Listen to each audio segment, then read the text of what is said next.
எங்கும் நிறைந்த எல்லாமுமான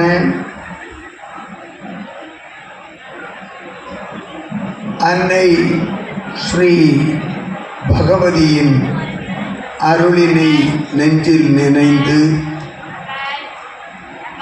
அனைத்தும் கிடைப்பினும் அத்தனையும் என் அன்னை தந்தைக்கு அர்ப்பணித்து போற்றுதலுக்கும் பாராட்டுதலுக்கும் உரிய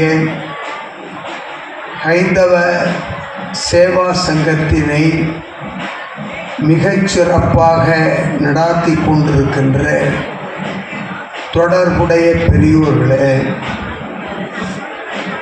இந்த 87வது இந்து சமய மாநாட்டினை 1932வது ஆண்டில் தொடங்கிய இந்த மாபெரும் அமைப்பினை எத்தனையோ இடையூறுகள் வந்தபோதும் அதனை இறை அருளால் வென்றெடுத்து மிகச் சிறப்பாக இந்த நிகழ்ச்சியினை நடத்தி கொண்டிருக்கின்ற நண்புக்குரிய நண்பர்களே, மிகச்சிறப்பாக ஒரு பாடலை பாடி நிகழ்வை தொடங்கி வைத்திருக்கின்ற செல்வி ஆஷிகா அவர்களே, இந்த வேடமிட்ட விசாரணை மன்றத்தினை வெற்றி பெற வைக்கின்ற முகத்தான் தன்னை மறைத்து தனக்குள் ஒளிந்திருக்கும் கதாபாத்திரங்களை வெளிப்படுத்த காத்திருக்கும் பேராசிரியர் பெருமக்களை,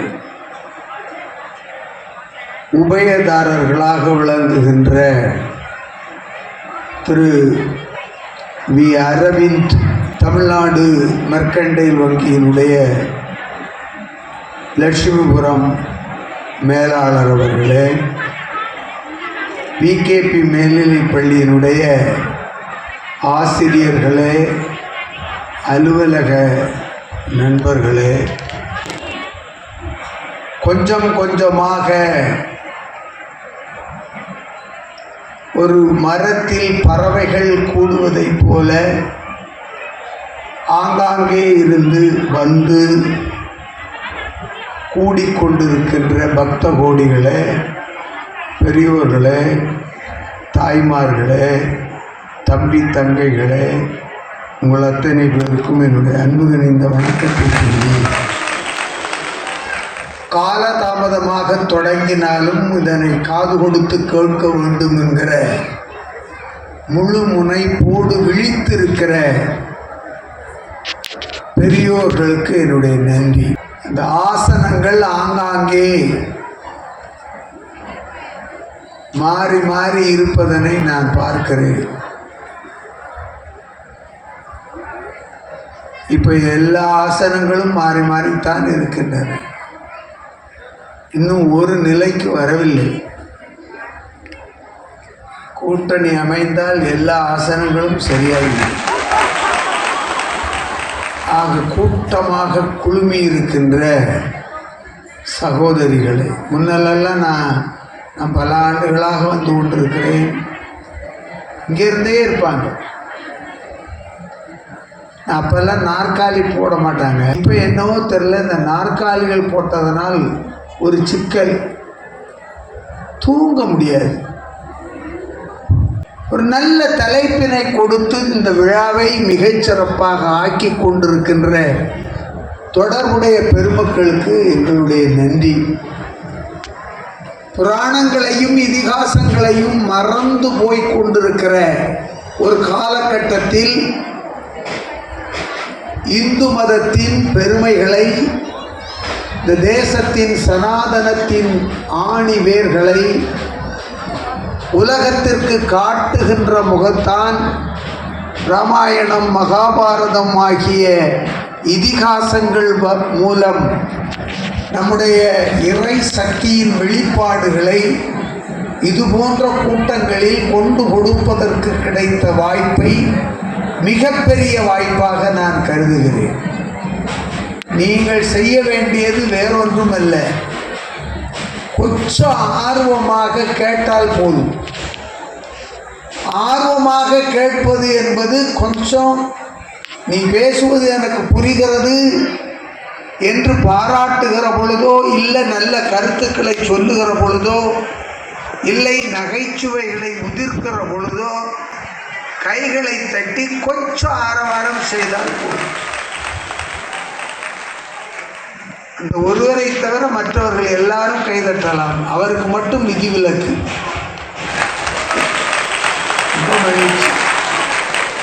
அவருக்கு என்ன விதிவிலக்கு என்றால், அவர் தட்டினால் விதிவிலக்காகிவிடும், விழுந்துருவார். அதனால நீங்க நம்பிக்கைக்காக ஒரு முறை கைகளை தட்டுங்களேன்.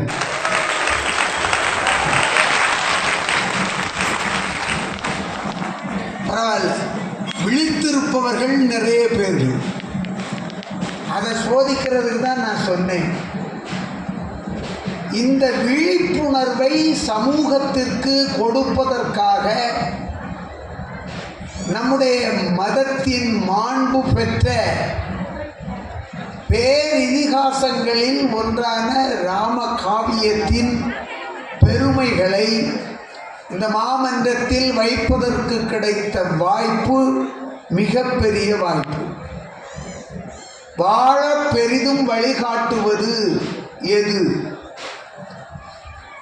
வாழ பெரிதும் வழிகாட்டுபவர் எவர்? இந்த மண்ணில் நல்ல வண்ணம் வாழ்வதற்குரிய வழிகளை நமக்கு காட்டுபவர் யார் என்ற கேள்விக்கு இலக்குவனா, குகனா, பரதனா, இல்லை வீடனா? அவர் ரசிகரோ இவர் வேலை கொடுத்து கூட்டிகிட்டு வந்தாரோ? இப்படி முதல்ல தெரிஞ்சால் 400-500 ரூபா கொடுத்து 2 பேரை கொண்டு வந்துருக்கேன்.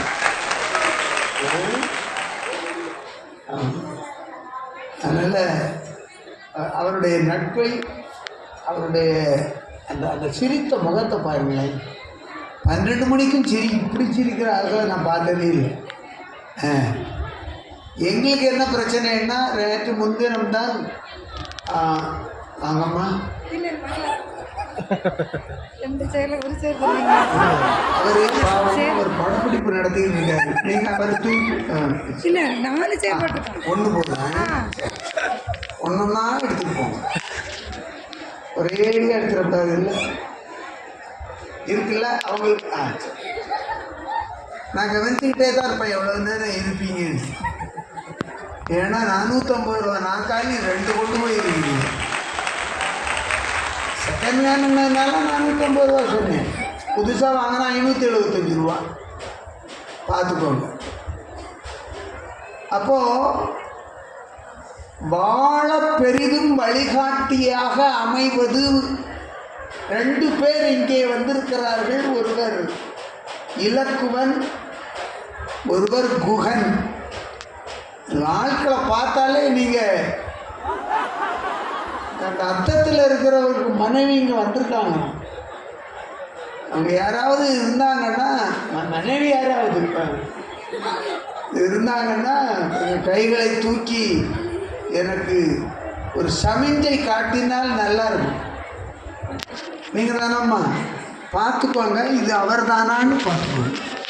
வீட்டுக்கு கூட்டிகிட்டு போகும்போது இவர் அவரான்னு கவனித்து கொண்டு போங்க.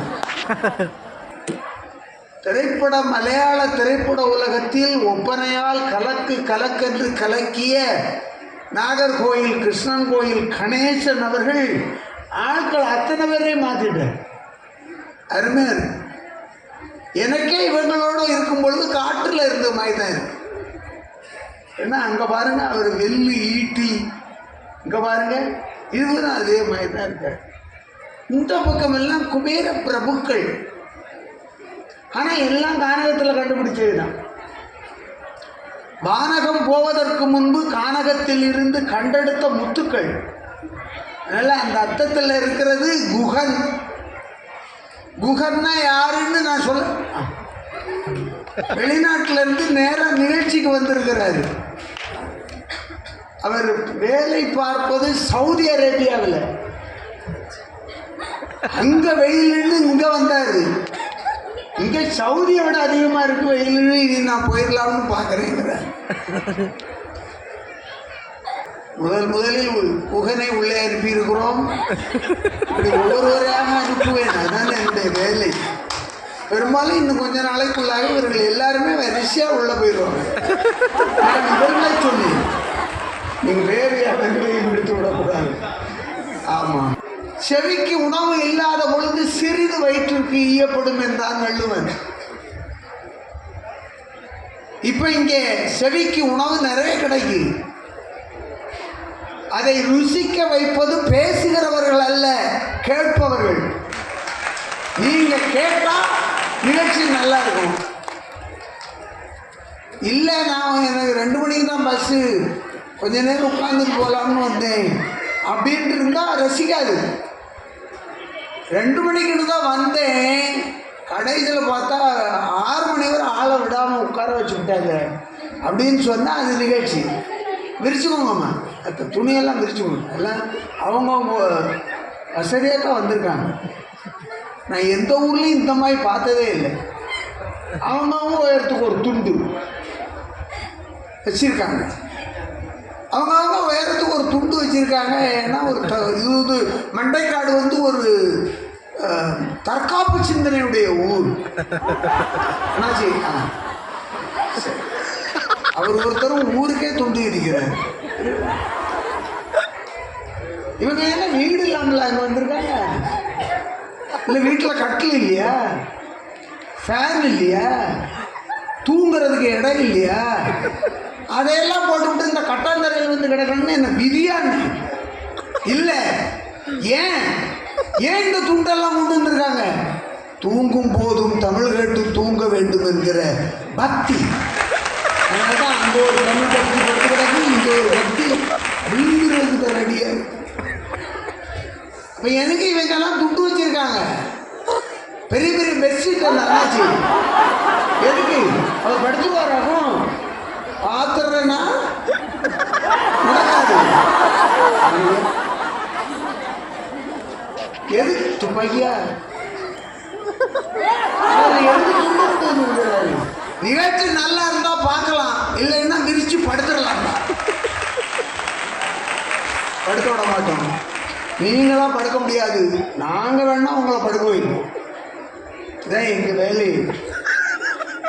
அதனால காலத்தினுடைய அருமை கருதி வாழ பெரிதும் வழிகாட்டியவர்கள் 4 பேர். அந்த 4 பேரிலே ஒரு வழக்கறிஞர் இங்கே இருக்கிற பரதனும் இங்கே இருக்கிற வீடனும் தான் என்று பேசுவதற்கு அவங்க 2 பேரையுமே கூட்டி வந்திருக்காங்க. அவர்களுக்கு வழக்கறிஞராக வந்திருப்பவர்கள் நாகர்கோயிலில் இருந்து இங்கே வந்திருக்கிறார் சிவலட்சுமி. அவர்களை நான் அறிமுகம் செய்கிறேன். கொஞ்சம் கையை தட்டி போன கீழே போட்டு தட்டிட கை அடியில் வச்சுட்டு. இந்த பக்கம் குகனையும் லக்குவனையும் அழைத்து வந்திருப்பவர் பேராசிரியை தேரிவிளை விஜி அவர். இவங்கெல்லாம் களம் கண்டவர்கள், பல்வேறு மேடைகளை பார்த்தவர்கள். பார்த்தவர்கள்னா பேசியிருக்காங்களான்னு கேட்டுறாங்க. பேசவும் செய்திருக்கிறாங்க. சிவராத்திரிலெல்லாம் 2 நிகழ்ச்சி பேசியிருக்காங்க. சும்மா சாதாரண ஆள் இல்லை, மேடையிலே தூக்கிட்டாங்க. அப்படிப்பட்ட உயர்ந்த ரசிகர்கள் வந்திருக்காங்க. இது எதுக்கு கூட்டிட்டு வந்திருக்காங்க, என்ன ஏன் கொண்டு வந்தாங்க எனக்கு தெரியல. இங்கே அழைத்து வரப்பட்டிருக்கிற 4 கதாபாத்திரங்களும் குற்றம் சுமத்துவதற்காக கூட்டி வரப்படவில்லை. அவர்களிடமிருந்து வெளிப்பட்டு இந்த உலகத்திற்கு அவர்கள் கூறிய கருத்துக்களில் யாருடைய கருத்து உலகத்தில் மக்களுக்கு பயன்படும் என்பதை உரைப்பதற்காக வந்திருக்கிறார்கள். அதனால காலத்தினுடைய அருமையை கருதி இப்பொழுது நாம் நேரடியாக நிகழ்ச்சிக்கு வந்து விடுவோம். அதுக்கு பிறகு நான் தேவைப்படுகிற பொழுது என்னுடைய கருத்துக்களை பதிவு செய்வேன் என்பதை சொல்லி நீங்கள் கொஞ்சம் ஆரவாரமாக இருப்பது உங்களுக்கும் நல்லது, எங்களுக்கும் நல்லது. தொடர்ந்து 2-3 நாட்களாக நாங்களும் தூக்கம் இல்லாமல் இருக்கிறோம். உங்களை பார்த்தால் நீங்களும் தூக்கம் இல்லாமல் இருப்பதை போல் தான் தெரிகிறது. சிவராத்திரிக்கு விழித்திருப்பீர்கள் இல்லையா? அப்படித்தானே ஐயா? அவர் ஆமாங்கிறார். என்ன கேட்டாலும் ஆமாம்பார் போல. நீ வீட்டில் தலையாட்டி பழகிட்டார்ல, அது பிறகு எந்த ஊருக்கு போனாலும் டாட்டணும் இல்லை. ரொம்ப மகிழ்ச்சி ஐயா. எனக்கு என்னவோ இங்கே ஒரு மேடையில் உட்காந்துருந்து பேசணுது மாதிரி ஒரு உணர்வே இல்லை. ஏதோ நம்ம பங்காளிகள் சொக்கார மாதிரி அண்ணன் தம்பிகளோடு உட்காந்துருந்து அரட்டை அடிச்சுக்கிட்டு இருந்த மாதிரி ஒரு உணர்வை உண்டாக்குகிறீர்களே, இது இந்த மண்டைக்காட்டு பகுதியில் தான் நடக்கும் என்பதனை நிரூபித்துக் கொண்டிருக்கிறீர்கள். என்னுடைய பாராட்டுக்கள், பாராட்டுக்கள், பாராட்டுகள். எப்போ கைதட்டணும்னு தெரிஞ்சுக்கிட்டல. ஏன்னா 1932 நிகழ்ச்சி நடக்கிற ஊர். இப்போ எவ்வளோ நிகழ்ச்சி பார்த்துருப்பாங்க இல்லையா? ஆகவே இப்பொழுது நாம் வழக்கறிஞர் விஜி அவர்களை இந்த மன்றத்திலே உங்களுடைய வழக்கென்ன, என்ன காரணத்திற்காக 2 பேரை நீங்கள் இங்கே வானுலகத்திலிருந்து அழைத்து வந்திருக்கிறீர்கள்? பாவம், அந்த பக்கத்தில் இருக்கிறவரை விட்டால் அவர் எங்காவது 4 பறவைகளை வேட்டையாடி கொண்டு வருவார். வாங்க.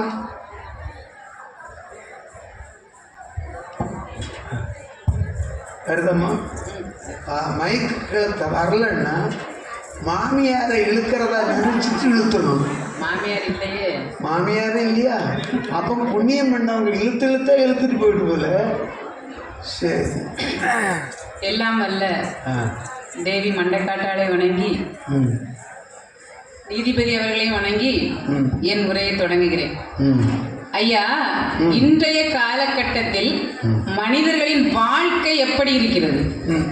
எதை நோக்கி போய் கொண்டிருக்கிறது?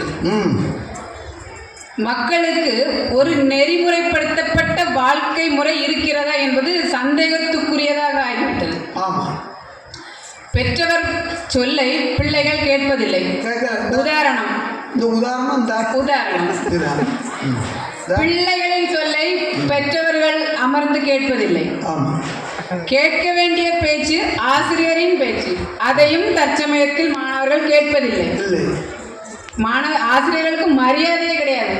இல்லை, கொடுக்கணும்னு பையங்க நினைக்கிறான், முடியல. நட்பா அது உப்புக்கு கூட கிடையாது. கணவன் மனைவி அன்பா அங்கு ஒரு நம்பகத்தன்மை குறைந்து கொண்டு வருகிறது. சமீப காலமாக குறைந்து கொண்டு வரவில்லை, நம்பகத்தன்மையே இல்லை. இல்லை. இவையெல்லாம் ஏன் இப்படி நடக்கிறது? ஏனென்றால் இந்த காலத்தில் அன்று வாழ்ந்த குகனை போலவோ லக்குவனனை போலவோ உள்ள மனிதர்கள் இன்று இல்லை. அவர்களது வாழ்க்கை முறையை எப்படி தெரிந்து கொள்வது? இலக்கியங்களிலிருந்து தெரிந்து கொள்ள வேண்டும். இலக்கியங்கள் தான் ஒரு மனிதனை குறிக்கோளுடன் வாழ்வதற்குரிய வழிமுறைகளை காட்டுகிறது. இலக்கியம் என்னன்னு சொன்னா இலக்கு கூட்டல் இயம் என்பதுதான் இலக்கியம். மனிதன் வாழ்வதற்குரிய குறிக்கோளை, இலக்குகளை இயம்புவதுதான் இலக்கியம். இலக்குன்னா குறிக்கோள். அத்தகைய இலக்கியத்திலிருந்து கூறப்படுவதுதான் உண்மையான வாழ்வின் நெறிமுறை. அத்தகைய வாழ்வின் நெறிமுறைகளை நாம் லக்ஷ்மணனிடமிருந்தும் குகனிடமிருந்தும் தெரிந்து கொள்ளலாம்.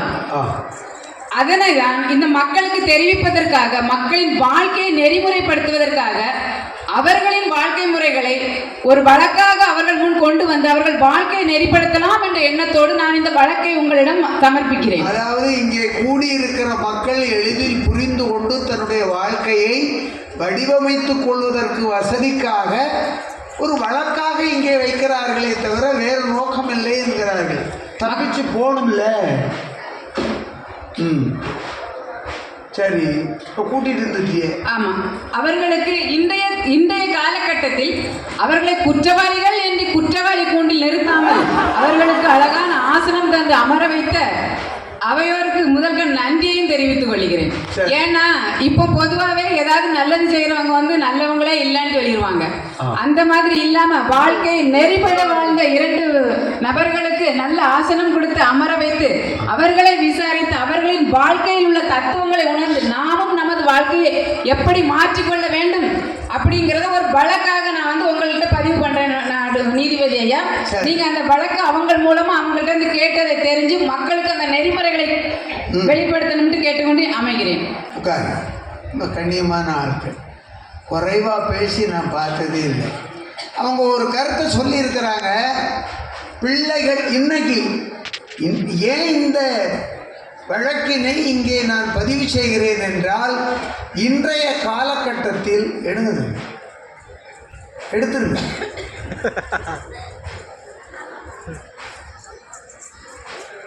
எடுத்துக்கிட்டீங்களா ஐயா? ஃபோட்டோ எடுக்கும்போது ரொம்ப கவனமாக இருக்கணும். ஏன்னா அது ரொம்ப முக்கியம். என்ன பிறகு அழிச்சு எடுக்க முடியாது. நான் இப்படி தான் ஒரு நிகழ்ச்சியில் பேசிக்கிட்டு இருக்கும்போது உணர்ச்சி வசப்பட்டு ஆகவே இல்லை, எடுத்துட்டான். எடுத்தா சும்மா இருக்க வேண்டியதுதானே. வீட்டுக்கு வேற வாட்ஸ்அப்பில் அனுப்பி விட்டுட்டான். நான் வீடு போகிறதுக்கு முன்னே என் படம் வீட்டுக்கு போயிட்டு, நான் போனோடனே என் மனைவி கேட்குறாங்க, ஊராக கையேந்தான் போகிறீங்களா? காரணம் என்ன, நமக்கு எடுத்த படம். அதனால் ஃபோட்டோ எடுக்கும்போது கவனமாக இருக்கு. நான் நிறைய கல்யாண வீடுகளில் பார்க்குறேன், மருதாளி கட்டினவன் நிறைய பேர் இருக்கான். கொஞ்சம் சார் இன்னொருக்கா ஏன்? அப்போ இதெல்லாம் கருத்தில் வச்சுட்டு தாலியை கட்டணும். அதனால் தாலி கட்டுவோர் கவனிக்க வேண்டிய விதிகளில் இது முக்கியம். ஏன்னா படம் எடுக்கிறவர் இளைஞர், அவர் கட்டிட்டாரா கட்டலையா அது நமக்கு தெரியல. ஆனால் அவரை பார்த்தா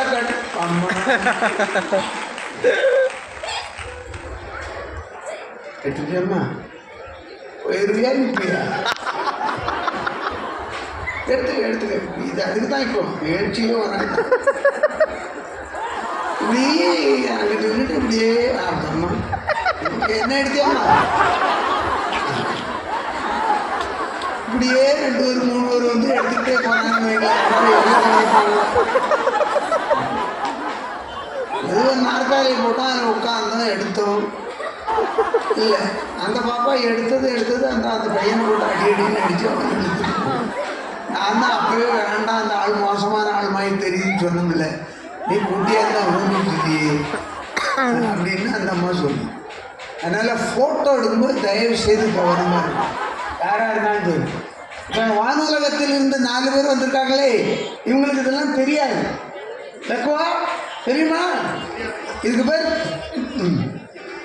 இதா, இதுக்கு பேர் என்னங்கிறேன். இதுவான் இதுக்கு பேர் என்ன? இது இனி பரதங்கிட்ட கேட்டால் அதுக்கு பேர் என்ன? அதுவும் இருக்கட்டும். அப்போ பெற்றோர்கள் பிள்ளைகள் பேச்சை கேட்கறதில்ல, பிள்ளைகள் பெற்றோர்கள் பேச்சை கேட்பதில்லை. 2 பேரும் ஆசிரியர்கள் பேச்சை அனுமதிப்பதில்லை. என்ன காரணம் என்று கேட்டால், சமூகத்தில் யாருக்கு என்ன மரியாதை கொடுக்க வேண்டுமோ அந்த மரியாதை கொடுக்கப்படவில்லை என்று பொருள். ஒரு வழக்கறிஞன் செய்கிற தவறு தூக்கில் தொங்கும். ஒரு மருத்துவன் தவறு செய்தால் அது மண்ணில் புதையுண்டு போகும். ஒரு ஆசிரியன் தவறு செய்தாலோ அது தெருவில் அனாதையாய் அலையும். ஆக யார் தவறு செய்யக்கூடாது என்றால் ஆசிரியர்கள் தவறு செய்யக்கூடாது. ஆசிரியர்கள் அலுவலக ஊழியர்கள் அல்ல, அவர்கள் ஊதியக்காரர்கள் அல்ல, ஊழியக்காரர்களும் அல்ல.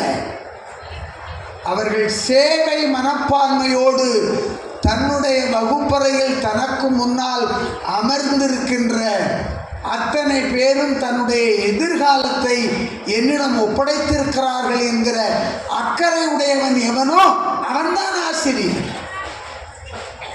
அவன் எதிரே இருக்கக்கூடிய பிள்ளைகளை அவர்களுக்குள் இருக்கிற ஆற்றலை, அவர்களுக்குள் இருக்கிற ஆசையை, அவர்களுக்குள் இருக்கிற திறமையை அவர்கள் வெளிப்படுத்துவதற்குரிய வாய்ப்பை பெற்றுக் கொடுப்பவன் ஆசிரியர்.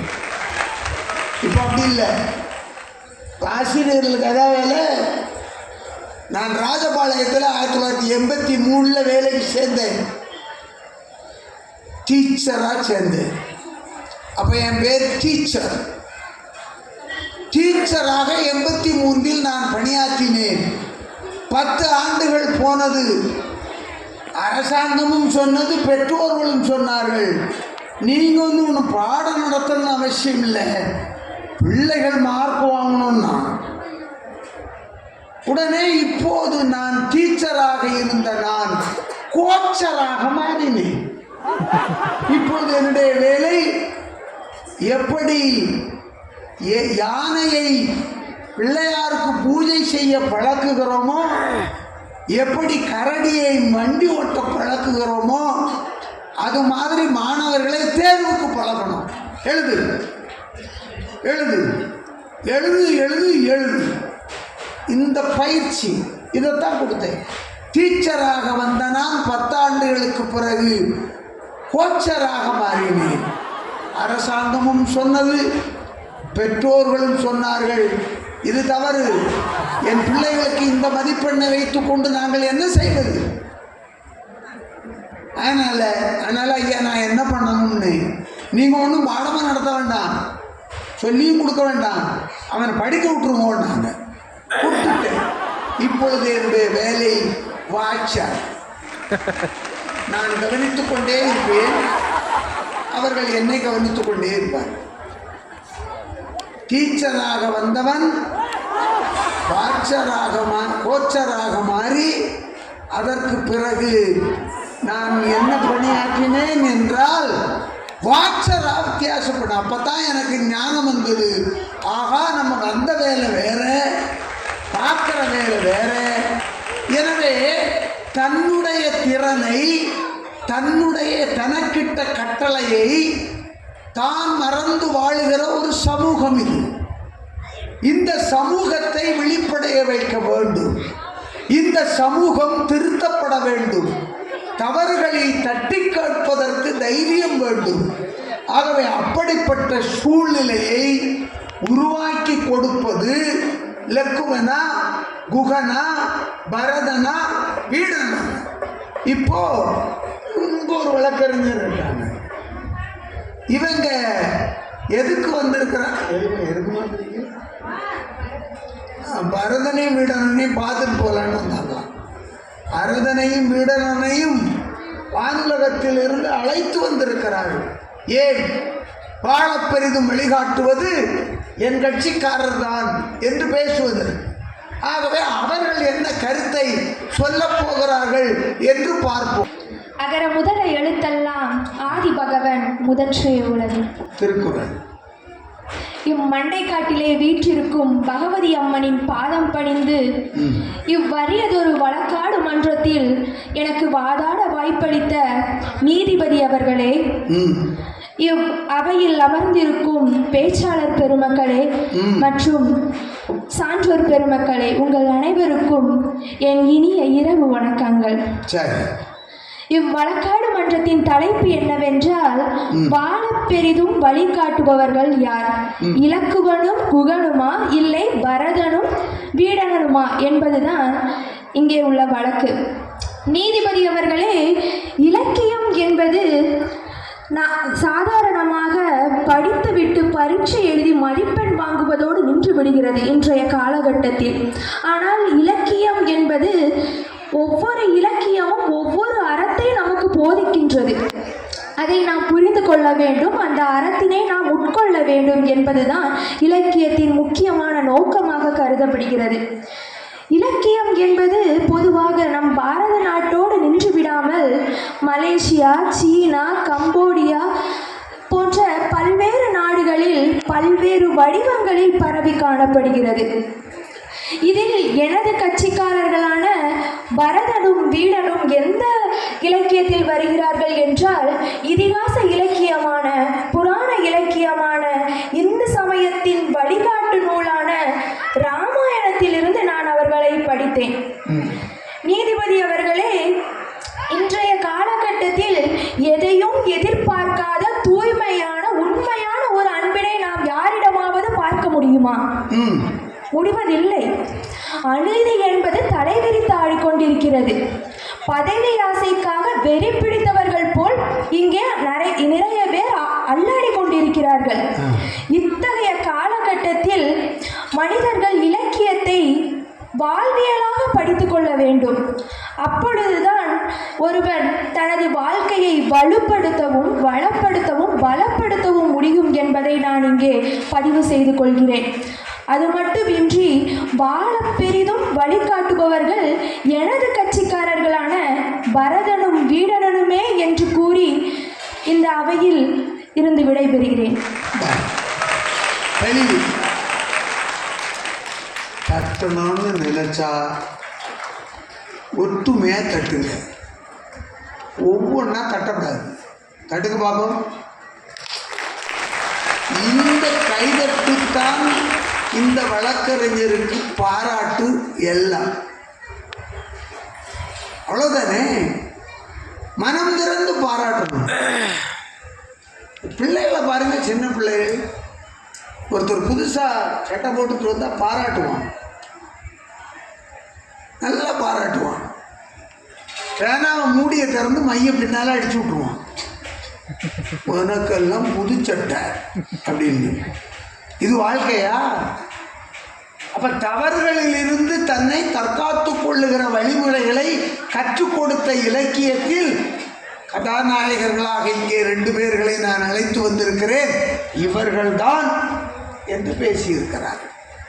இது இவங்களை போட்டு கேட்குறத விட அவங்களே வந்திருக்காங்களே, அவங்கள்ட்ட கேட்டாலே போதுமே இல்லையா? அதனால் முதலில் நான் இலக்குவனை அழைக்கிறேன். இலக்குவன் வாழ பெரிதும் வழிகாட்டியது எங்கே, எப்போது, எப்படி?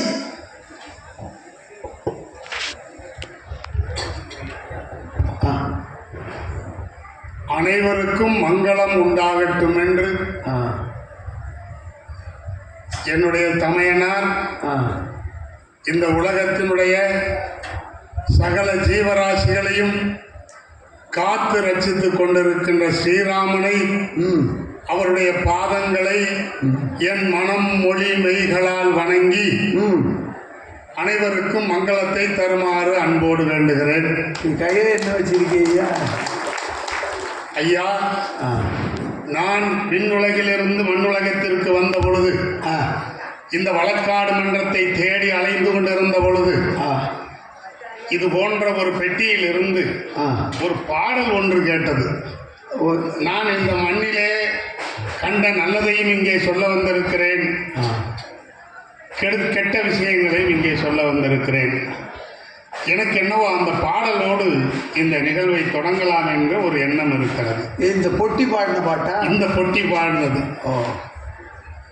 இறைவன் படைத்த உலகை எல்லாம் மனிதன் ஆளுகிறான், மனிதன் வடித்த சிலையில் எல்லாம் இறைவன் வாழுகிறான், இறைவன் வாழுகிறான்.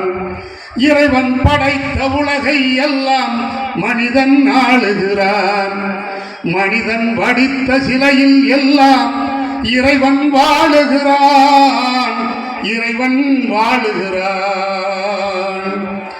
உள்ளம் சொல்வதை உதடு சொல்லாமல் உண்மை பிறப்பதில்லை, உள்ளம் சொல்வதை உதடு சொல்லாமல் உண்மை பிறப்பதில்லை. உள்ளிருந்தே நீ அருள் செய்யாமல் ஒன்றும் நடப்பதில்லை, ஒன்றும் நடப்பதில்லை. இறைவன் படைத்த உலகை எல்லாம் மனிதன் ஆளுகிறான், மனிதன் வடித்த சிலையில் எல்லாம் இறைவன் வாழுகிறான், இறைவன் வாழுகிறான். இசையால் அவனை இறங்க வைப்பது மனிதன் மனமாகும், இசையில் மயங்கி இறங்கி வருவது இறைவன் குணமாகும், இறைவன் குணமாகும். இறைவன் படைத்த உலகை எல்லாம் மனிதன் ஆளுகிறான். மனிதன் வடித்த சிலையில் எல்லாம் இறைவன் வாழுகிறான். இறைவன் வாழுகிறான். இரண்டு மனிதர் சேர்ந்த போது எண்ணம் வேறாகும். இரண்டு மனிதர் சேர்ந்த போது எண்ணம் வேறாகும். எத்தனை கோவில் இருந்த போதும் இறைவன் ஒன்றாகும். இறைவன் ஒன்றாகும். இறைவன் படைத்த உலகை எல்லாம் மனிதன் ஆளுகிறான். மனிதன் வடித்த சிலையில் எல்லாம் இறைவன் வாழுகிறான். இறைவன் வாழுகிறான். எனக்கு என்னவோ நன்றி. மற்றவங்கெல்லாம் உறக்கத்தில் இருக்கிறார்கள். நான் 14 ஆண்டுகள் உறக்கத்தை துறந்து என்னுடைய அண்ணனுக்கு பணிவிடை செய்தவன். என் அண்ணியாரை தெய்வமாக மதித்தவன். நீங்க ஒரு 5 நிமிடத்திலே கண்ணை அயர்ந்து விட்டீர்களோ என்று எனக்கு ஐயமாக இருக்கிறது. இல்லை, கண்ணை ஏறவில்லை. மாண்புமிகு நீதிபதி அவர்களே, உங்களை அப்படித்தான் இருவரும் அழைத்தார்கள். எனக்கு உங்களை எப்படி அழைப்பது என்கின்ற மரபு இவர்களை பார்த்துத்தான் நான் அப்படியே செய்து கொண்டிருக்கிறேன். குறைகள் ஏதேனும் இருந்தால் அனைவருமே பொறுத்துக் கொள்க. தெரிந்தோ தெரியாமலோ இங்கே அழைத்து வந்திருக்கிற அத்துணை பேரும் என் வணக்கத்திற்குரிய சகோதரர்கள். ஏனென்றால் என்னுடைய தமையனார் அந்த ஸ்ரீராமன் குகனை பார்த்தவுடன் குகா குகனுடைய ஐவரானோம் என்று சொன்னார். குன்று சூழ்வார் மகனான சுக்ரீவனோடு அறுவரானோம் என்று சொன்னார். அதோ அந்த ஓரத்திலே அமர்ந்திருக்கிறாரே கம்பீரமாக விபீஷணனை எங்களுடைய 7வது சகோதரனாக வரித்துக் கொண்டதாக என்னுடைய தமையனார் சொன்னார். இந்த அன்பு சகோதரர்களை நான் வணங்கி வணங்குகிறேன். இவர்கள் யாரும் வேண்டாதவர்கள் அல்ல. இவர்களை நினைத்தவுடனே நான் இதே பெட்டியில் இருந்து கேட்ட இன்னொரு பாடல் எனக்கு நினைவுக்கு வருகிறது. இந்த பெட்டியா? இதே பெட்டி, ஆனால் வேறு இடத்தில் இருந்த பெட்டி. என்னமோ இந்த நிறம் என்னை மிகவும் கவர்கிறது. ஏனென்றால் இது என் அண்ணனுடைய நிறம், அந்த ஸ்ரீராமனுடைய நிறம். கரியமால் நீதிபதி அவர்களே, இவர்களை பார்த்தவுடன் எனக்கு நினைவுக்கு வருகின்ற இந்த பொட்டி தான். ஆமா, என்னை கெடுத்ததா என்னன்னு அது அவங்க தான் சொல்லணும்.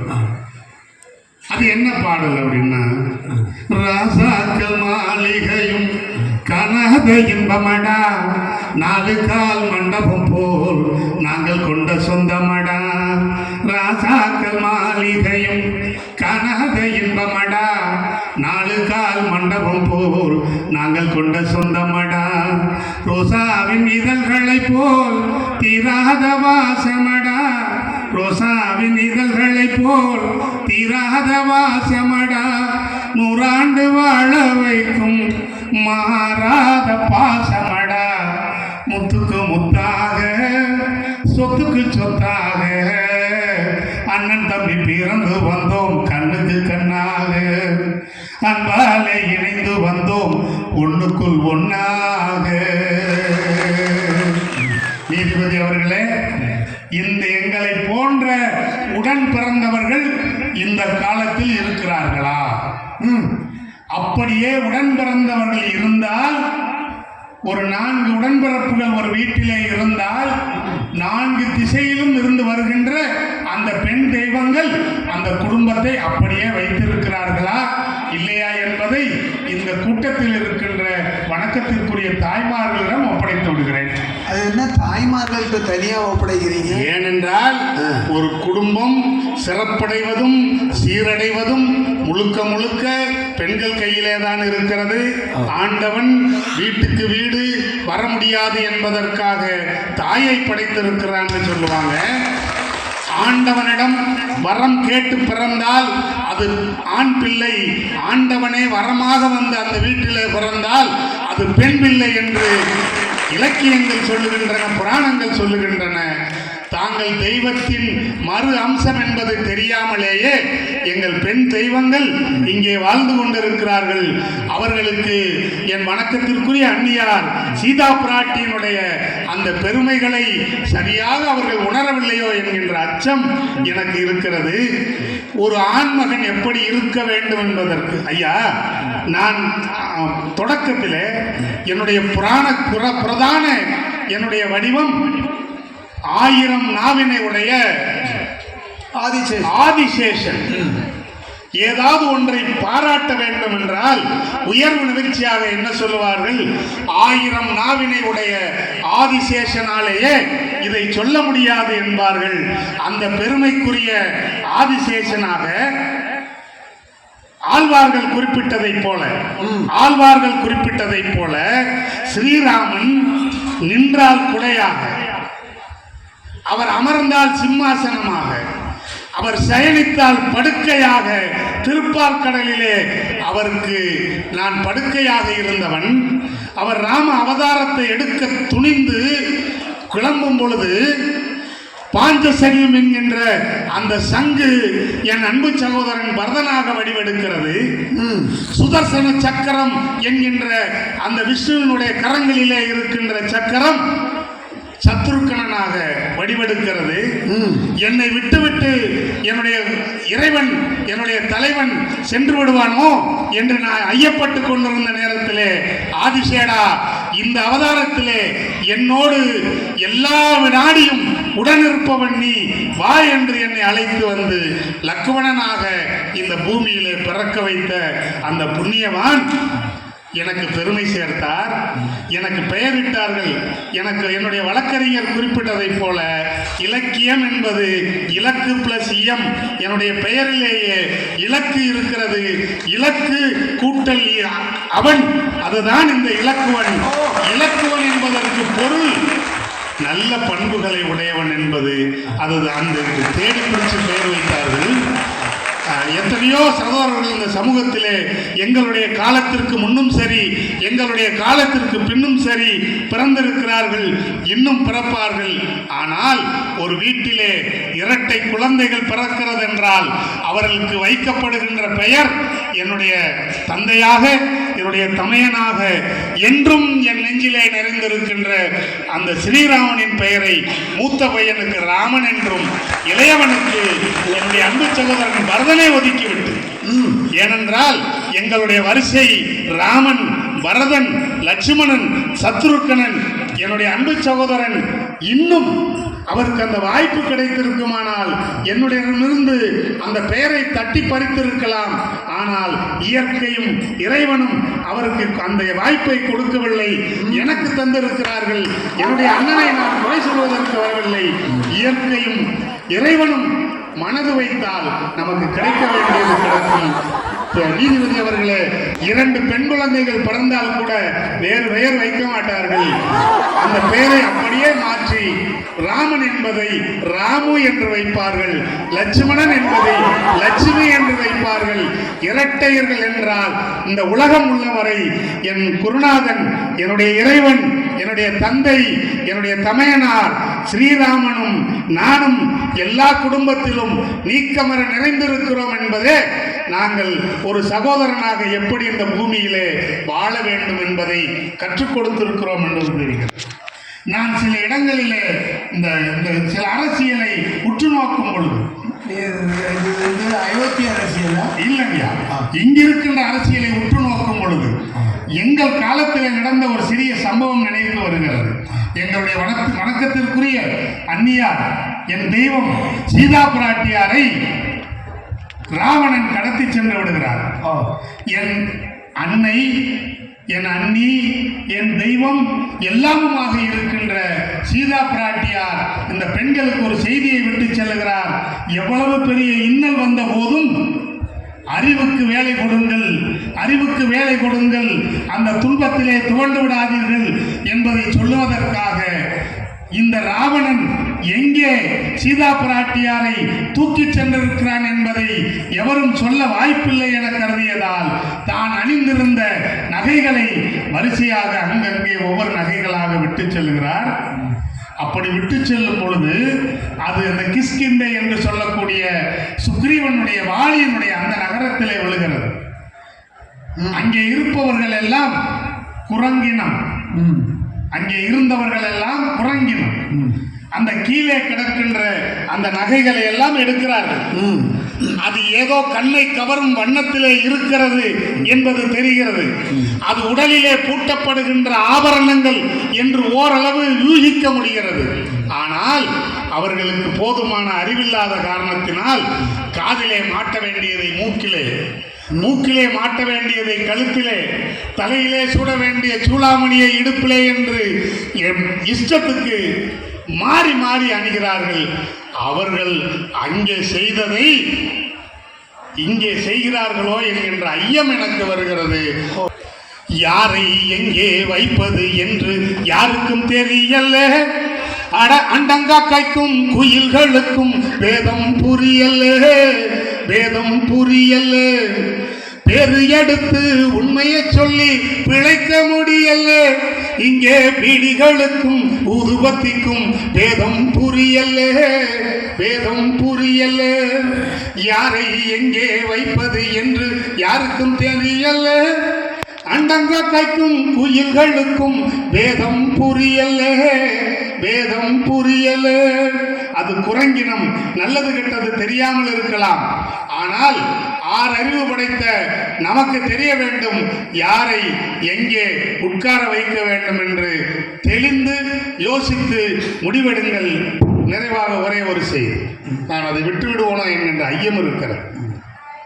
ஒரு ஆடவன் எப்படி இருக்க வேண்டும், ஒரு கொழுந்தன் எப்படி இருக்க வேண்டும், ஒரு சகோதரன் எப்படி இருக்க வேண்டும் என்பதை இந்த உலகம் உள்ள வரை உணர்த்துவதற்கு என்னை ஒரு உதாரணமாக எல்லா இடங்களிலும் சொல்லிக் கொண்டிருக்கின்ற வாய்ப்பை இயற்கை எனக்கு தந்திருக்கிறது.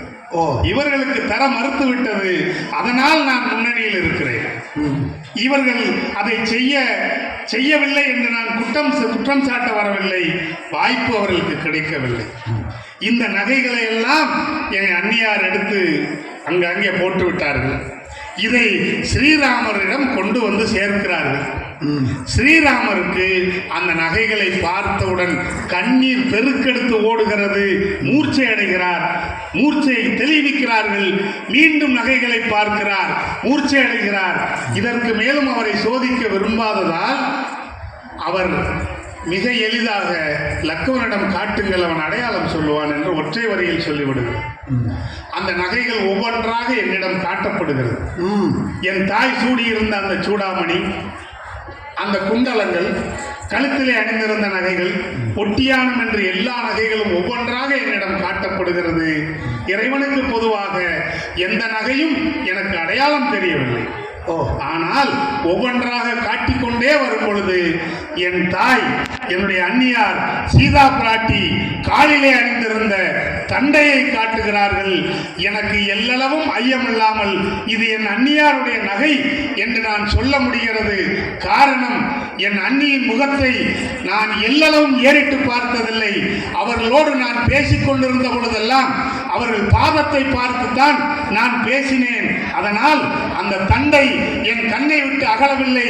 ஒரு ஆடவன் மற்றொரு பெண்ணிடம் தன் மனைவியை தவிர மற்ற யாரை பார்த்து பேசினாலும் பாதத்தை மட்டுமே பார்த்து பேச வேண்டும்.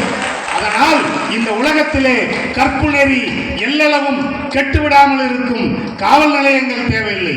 எதற்காக காவல்துறையை சார்ந்த அந்த பெரியவர்கள் ஏதோ ஒரு வண்ணத்திலே, அது என்ன வண்ணம் என்று எங்களுக்கு தெரியவில்லை, காட்டிலே இருக்கின்ற மரங்களின் நிறமாக எனக்கு தெரிகிறது, அந்த மர பட்டைகளின் நிறமாக எனக்கு தெரிகிறது. அந்த ஆடையிலே உழவிக் கொண்டிருக்கிறார்கள். ஊனில்லை, உறக்கமில்லை. எதனால்? கற்பு நெறி, ஒழுக்கம், சகோதர பாசம், தாய்மை உணர்ச்சி அற்று கிடக்கிறது இந்த தேசம். இவர்களுக்கெல்லாம் சரியான வழியை பல சூழ்நிலைகளிலே என் வாழ்க்கை காட்டியிருக்கிறது. இன்னும் ஏதேனும் அவர்கள் என்னிடம் இல்லாத ஒன்றை சொல்ல முற்பட்டால் அது என்னிடம் இருக்கிறது என்பதை சொல்வதற்கு நான் மீண்டும் வருகிறேன் என்று சொல்லி இந்த அற்புதமான பெருமக்களை சந்திப்பதற்கு விண்ணுலகில் இருந்து இந்த மண்ணுலகிற்கு அழைத்து வந்த நீதிபதிக்கும் வழக்கறிஞர் பெருமக்களுக்கும் என்னை என் குற்றத்தை பெரிதுபடுத்தாமல் என்னை பார்த்து ரசித்துக் கொண்டிருக்கின்ற கோடானு கோடி மக்களுக்கும் என்றென்றும் மங்களம் உண்டாகட்டும், அதற்கான ஆசீர்வாதத்தை ஸ்ரீராமர் தருவார் என்று சொல்லி மீண்டும் அழைத்தால் வருகிறேன். நன்றி, வணக்கம். மீண்டும் அழைத்தால் வருவேன் அப்படின்னு எல்லாம் சொல்ல வேண்டாம், மீண்டும் அழைக்காமலேயே வரலாம். அதனால் நீங்கள் அதை பற்றியெல்லாம் கவலைப்படாதீங்க. லக்குவன் ரொம்ப அற்புதமாக தன்னுடைய கருத்துக்களை பதிவு செய்திருக்கிறார். அவர் இந்த லக்குவன் என்பதற்கு ஒரு விளக்கம் கொடுத்தார் பாருங்க, ரொம்ப அபாரம்.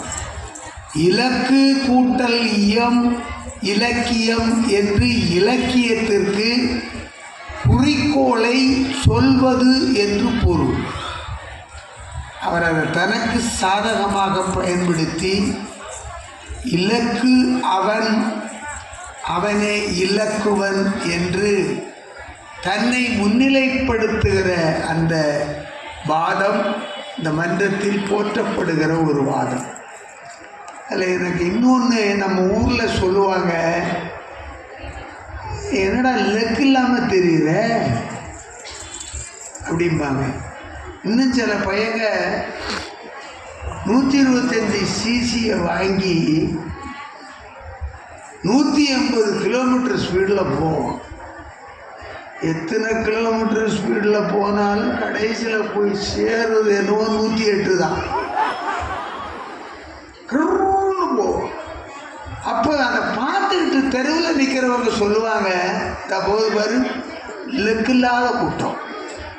இலக்கு இல்லாத கூட்டத்தினை நாம் இகரத்தை தவிர்த்து லக்கு என்று வைத்தோம். அந்த லக்குவன் ஆக ஒரு வாதத்திலே சிறந்த வாதம் என்பது சாதாரணமாக கையில் கிடைக்கக்கூடிய கருத்துக்களை ஒரு சபையிலே மிகைப்படுத்தி காட்டுகிற பொழுது அந்த சபையை அங்கீகரிக்க வேண்டும். அந்த விதத்தில் லக்குவன் மிகச்சிறப்பாக தன்னுடைய வாதத்தினை வைத்திருக்கிறார். அதில் ரொம்ப நீங்கள் கவனிக்க வேண்டிய ஒன்று, நான் ஏன் இடையிடையே பேசிடுறேன்னா முடிவில் நமக்கு பேசுகிறதுக்கு நேரம் கிடைக்குமோ கிடைக்காம போடுமோன்னு பயம்தான்.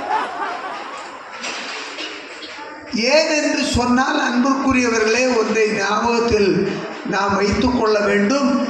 கிஷ்கிந்தையிலே வான்வழியே மண்ணோடு தூக்கி கொண்டு போகிற ராவணன் சீதையை விட்ட பாடில்லை.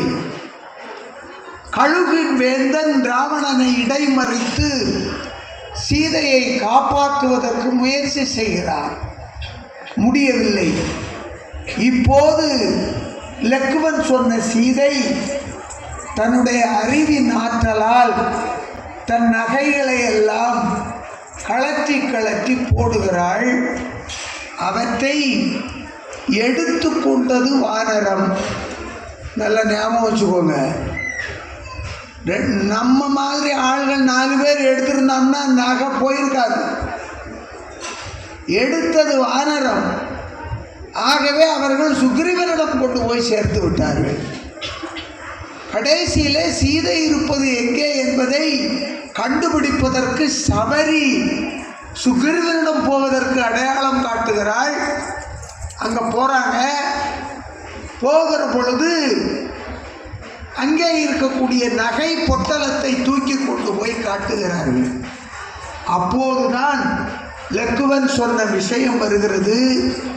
ஒவ்வொரு நகையாக காட்டுகிற பொழுதும் லக்குவன் இது யாருடைய நகை என்று தெரியாது என்று மறுத்து கொண்டு வந்தவன் கால் விரலிலே மிஞ்சி என்று ஒன்றை போடுவார்களே, திருமணமானவர்கள் மட்டும் அணியக்கூடிய அந்த ஆபரணம், அதுக்கு பேர் மிஞ்சி. போட்டிருக்கீங்களாம்மா? இன்னும் சொன்னால் தமிழில், சுத்த தமிழில் சொன்னால் மெட்டி போடலையாம்மா? இவங்களுக்கு மெட்டி ஒலின்னா தெரியும், மெட்டின்னா தெரியும். ஏன்னா அவங்க படித்த பாடம், அவங்க படித்த யூனிவர்சிட்டியே வேறு. அவங்க சீரியல் யூனிவர்சிட்டியில் படிச்சுட்டாங்க.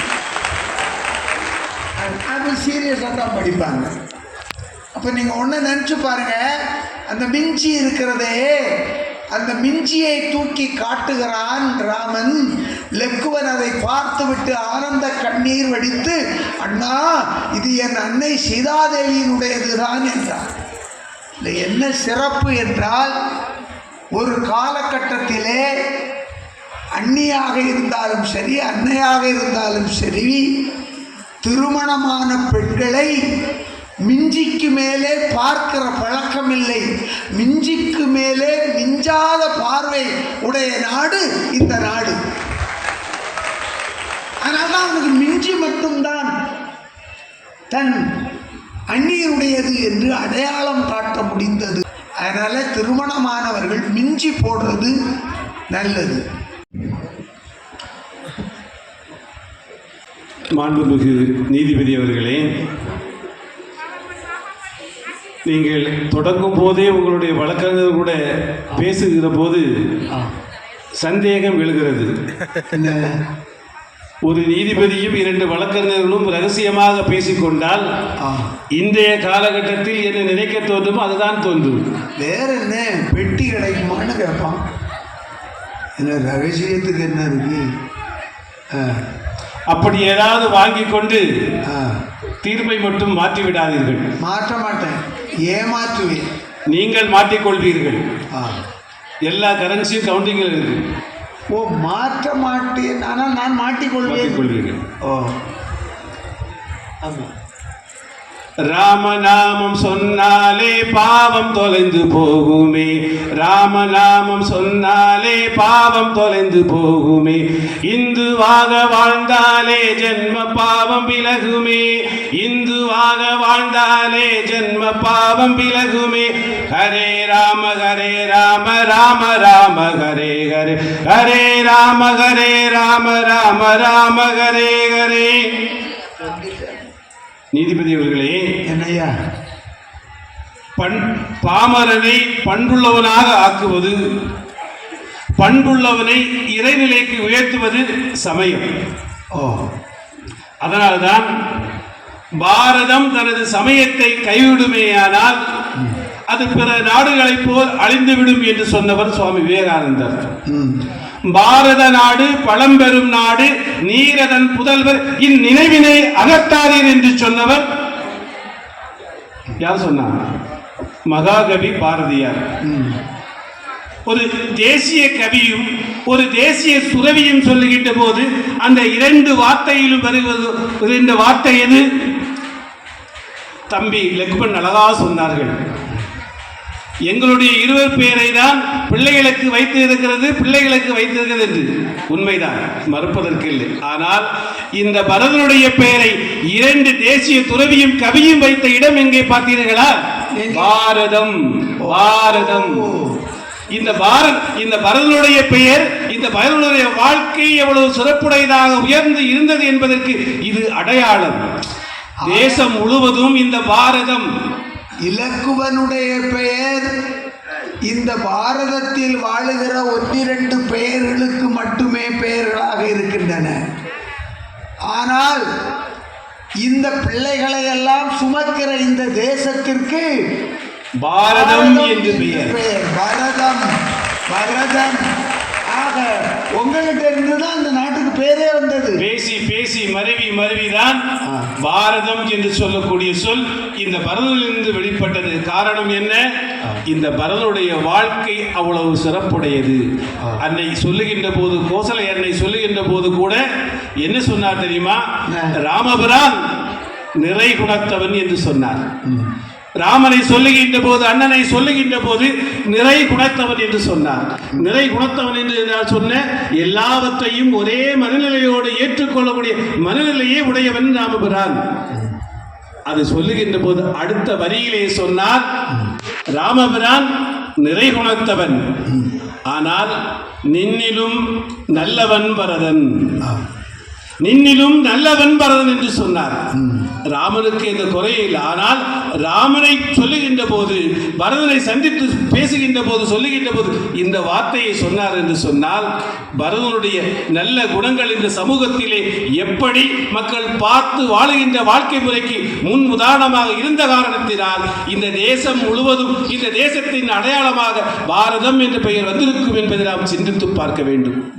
பரதன் சொல்லுகிற ஒரு விஷயத்தை இந்த மன்றம் நினைவில் வைத்துக் கொள்ள வேண்டும். நாடு உனக்கு என்ற போது சந்தோஷப்படவில்லை, நாடு தம்பி பரதனுக்கு என்கிற பொழுது சங்கடப்படவும் இல்லை. சித்திரத்து அலர்ந்த செந்தாமரை வென்றதம்மா என்று கம்பன் பேசுகிறான். ஆக ஓவியத்தில் எழுதி வைத்திருக்கிற தாமரையானது எப்படி வாடுவதில்லையோ அதை போல தனக்கு இல்லை என்கிற பொழுது வருந்தாத உள்ளமுடையவனாக இருந்தவன் தான் ராமன். அந்த ராமன் போய் சொல்லுகிறான் தன் தாய் கோசலையிடம், அம்மா நாளை காலை எனக்கு பட்டாபிஷேகம் என்று வைத்திருந்தார்கள். ஆமாம், அதில் என்ன சந்தேகம்? இல்லை அம்மா, தம்பி பரதன் நாடாளப் போகிறானா. உடனே கோசலை சொன்னாள், அதனால் என்ன, அவன் நின்னும் நல்ல நன்றே, அவன் உன்னோட கட்டிக்காரே, அதனால் அவன் நாடாளுவதில் ஒன்றும் தவறில்லை என்று பேசுகிற பாராட்டுகிற அளவிற்கு பெருமை உடையவர் பரதன். ஒரு எங்கிருந்து அழைத்தாலும் இந்த இடத்தை பார்க்கின்ற போது அப்படியே சொர்க்கத்தில் இருக்கிற மாதிரி இருக்கு. பாருங்க, இந்த இடமா நீங்கள் அழைத்தாலும் இங்கே அமர வைத்தாலும் இரண்டு இடமும் எங்களுக்கு ஒரே மாதிரி தான் இருக்கிறது. அந்த இந்த சொர்க்கலோகம் என்று சொல்லக்கூடிய அளவிற்கு இந்த இடம் இன்றைக்கு ஜொலிஜொலிப்பாக இருக்கிறது என்று சொன்னால், இங்கே வந்திருக்கக்கூடிய மக்கள் அனைவரையும் பார்க்கின்ற போதே அவருடைய அகம் மகிழ்ந்து இருக்கக்கூடிய சூழ்நிலை இருக்கிறது என்று சொன்னால் எங்களுக்கும் அகமகிழ்வாகத்தான் இருக்கிறது. ஏன் என்று தெரியுமா? ஏன்? நாங்கள் வாழ்ந்த தேசம், நாங்கள் வாழ்ந்த பூமி, நாங்கள் வாழ்ந்த வீடு இன்று இந்த தேசத்திலே மிக அற்புதமாக அயோத்தி மாநகரத்திலே மீண்டும் கட்டி எழுப்பப்பட்டு அனைவரும் அற்புதமாக எழுந்து கைகூப்பக்கூடிய நிலைமையிலே சொர்க்கத்தில் தான் நாம் இருக்கிறோம் என்பதை இன்றைக்கு உண்மையாகி கொண்டிருக்கிறோம். விவரமான ஐயா. ஐயா, எங்களுடைய தேசத்திலே நீதி வழங்குகின்ற போது இப்படி ஒரு வழிமுறையே கிடையாது. அது நீங்கள் நல்ல கெட்டிக்காரங்களாக இருந்திருப்பீங்க, வழிமுறை இருந்திருக்காது. இங்கே வழிமுறை இல்லைன்னா பெரிய குழப்பமே வந்துடும். அதற்காகத்தான் உங்களை அனுப்பி வைத்து வெள்ளையை மறைப்பதற்காக கருப்பை போர்த்தி அமைத்து வைத்திருக்கிறார்கள். என்னை விட இந்த வழக்கறிஞர்களை பாருங்களேன், அவங்களும் அப்படிதான், இல்லை எங்கள் குரூப்பே அப்படித்தான். ஒரே தொழிலை தான் செய்து கொண்டு இருக்கிறீர்கள். ஒரே தொழில் என்றால் நீங்கள் நினைக்கிற மாதிரி ஒரே தொழில் அல்ல. நான் நினைப்பதை நீங்கள் எப்படி சொல்ல முடியும்? அவர்கள் வாதாடுவார்கள், நான் உண்மையை சொல்லுவேன், அவ்வளவுதான். இருக்கட்டும். ஆனால் நான் சத்தியத்துக்கு அப்பாற்பட்டு இதுவரை நீதி சொன்னதே இல்லை. தெரிகிறது, தெரிகிறது, உங்களை பார்த்தாலே தெரிகிறது. என்ன பார்த்தாலா? ஆமாம்.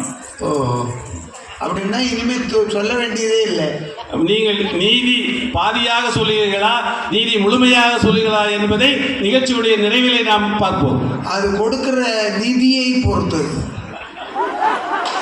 இங்கு நிதி எல்லாம் கிடைக்காது, உங்களுக்கு முன்னால் வைக்கப்பட்டிருக்கிறது. இருக்கட்டும். ஓ, இந்த தேவபானம் மட்டும்தான். ஆமாம். மீதியா குகன் வருவார், அவர் நிறைய அமுதபானம் எல்லாம் வைத்திருக்கிறார். உங்களுக்கு அப்போது தேவைப்படும் போது அதையெல்லாம் அவர் கொடுப்பார். அவர் கொண்டு வந்திருக்கிறார். கொண்டு வந்து சொன்னார், ஏற்கனவே என்னிடம் சொன்னார், சோமபானம் இருக்கிறது, சுறாபானம் இருக்கிறது. ஐயா, நீங்கள் எந்த பானம் அருந்துகிறீர்கள் என்று கேட்டார். அப்பொழுது நான், எனக்கு சோமபானமும் தெரியவில்லை, சுறாபானமும் தெரியவில்லை, இல்லை வேறொன்றும் இல்லை என்று அவர் சொல்லுகிறார். பார்ப்போம், அவர் கூப்பிட்டாதான் தெரியும். பரிமாறிக்கொள்ளுங்கள். யாரு? நீங்கள் இருவரும் பரிமாறிக்கொள்ளுங்கள் என்று சொன்னேன். வார்த்தைகளை பரிமாறிக்கொள்ளலாம், பானத்தை பரிமாற முடியாது.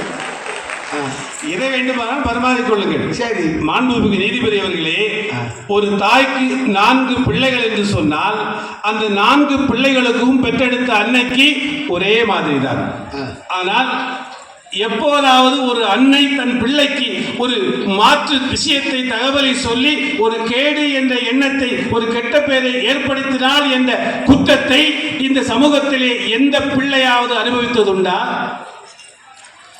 ஒரு தாய் சொல்லுகின்ற வார்த்தை எப்போதும் தன்னுடைய பிள்ளையை உயர்வாக இருக்க வேண்டும், நல்லபடியாக உயர்த்த வேண்டும், அனைவரும் போற்றி பாராட்ட வேண்டும் என்ற ஒரே ஒரு எண்ணத்தை உடையவராக இருப்பவள் தாய். ஆனால் இந்த பரதன் அப்படி அல்ல.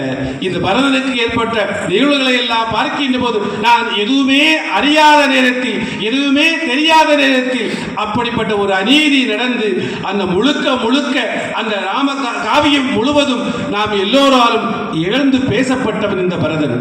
நான் திரும்புகின்ற திசையெல்லாம் என்னை பார்த்து ஏளனம் செய்தார்கள். நான் அத்தனை சொற்போர்களை எல்லாம் சொல்லாது கேட்கக்கூடாத வார்த்தைகளாம் கேட்டு அப்படி வேதனைப்படுகின்ற அளவிற்கு ஒரு தாய் எனக்கு அத்தனையும் செய்து கொடுத்தாள். இல்லையா நீதிபதி அவர்களே? எப்படி ஒரு தாய் இந்த சமூகத்திலே இருக்கக்கூடாது என்பதற்கு அடையாளமாக, முன் உதாரணமாக இந்த பரதனுடைய வாழ்க்கை இருந்தது என்பதை நான் இங்கே முதல் பதிவாக செய்து கொள்கிறேன். சரி, மீண்டும் வருவேன் என்று நன்றி கூறி விடைபெறுகிறேன். நன்றி. மீண்டும் அழைத்தால் வருவேன்னு சொல்லி உட்காரணும். அதற்கு நான் லட்சுமணனின் வாழ்க்கையிலிருந்து ஒரு சில உதாரணங்களை சொல்லலாம் என்று இருக்கிறேன். நல்லா சொல்லுங்க. லட்சுமணனை ஊடுகுழல் அன்பினன் என்று கூறுவார்கள். அப்படி என்றால் என்னவென்று தெரியுமா? ஊடுகுழல் என்ன என்றால் தறி தெரியுமா? பழைய காலத்து தறி. அதுல நூலை மாட்டி வச்சுட்டு ஒரு மாதிரி ஒரு பழைய அந்த போட் மாதிரி ஒரு இது இருக்கும், அதுக்குள்ள அந்த நூலை மாட்டி வைப்பாங்க. நேர்பட்டை தெரிஞ்சா சொல்லணும். போட்டு மாதிரி இருக்கும், அது அப்படிதான் இருக்கும். பார்த்துட்டு தான் வந்தியல்ல.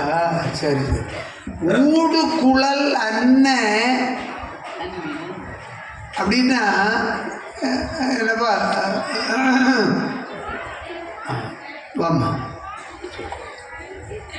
தறியில நேரா இப்படி நூல் கட்டி வச்சிருப்பாங்க. அந்த ஊடுகுழல்ங்கிறது அந்த நூல், அந்த நேரா கட்டி வச்சிருக்க நூல்களுக்கு ஊடே ஓடிக்கொண்டு இருக்கிற ஒரு நூல். அதாவது இந்த நூல் இல்லைன்னா இந்த நூல் இல்லை. அதுக்காக தான் சொல்றது அந்த ஊடுகுழல் அன்பினன் என்று. அந்த நேர் நூல் இல்லை என்றால் ஊடுகுழல் நூல் இல்லை. அதாவது என்ன அர்த்தம்னா, அந்த நேர்குழல் என்கிற ராமன் இல்லை என்றால் லக்குவணன் அங்கு இல்லை. அவ்வளவு பாசம் லக்குவணனுக்கு. அது அப்படி இல்லைம்மா, நீங்க தறி பார்த்தது இல்லையோ? இந்த ஊடுகுழலுக்கு உள்ளாக ஒரு நூல் போகும். இந்த நூல் தான் ஏனைய நூல்களை தைக்கும். பெண்களுக்கு தையல்னு ஏன் பேர் வந்தது? யாராவது சொல்லுங்க போகும். பெண்களுக்கு தையல்னு ஒரு பேர் இருக்கா இல்லையா? என்னது? கிழிந்து போன உறவுகளை மூட்டி தைப்பவள் பெண். தையல் வீடுகளில் இருந்தால் மட்டும்தான் அது வீடு. அவள் தைத்து கொடுக்க வேண்டும். அதுதான் அர்த்தம் இருக்கு. இந்த ஊடுகுழலுக்குள்ள நூல் போகுது. இந்த நூல் உள்ளே இல்லை என்றால் குழல் ஓடாது. அதை போல இலக்குவன் என்பவன் குழல், உள்ளே இருக்கிற நூல் ராமன்.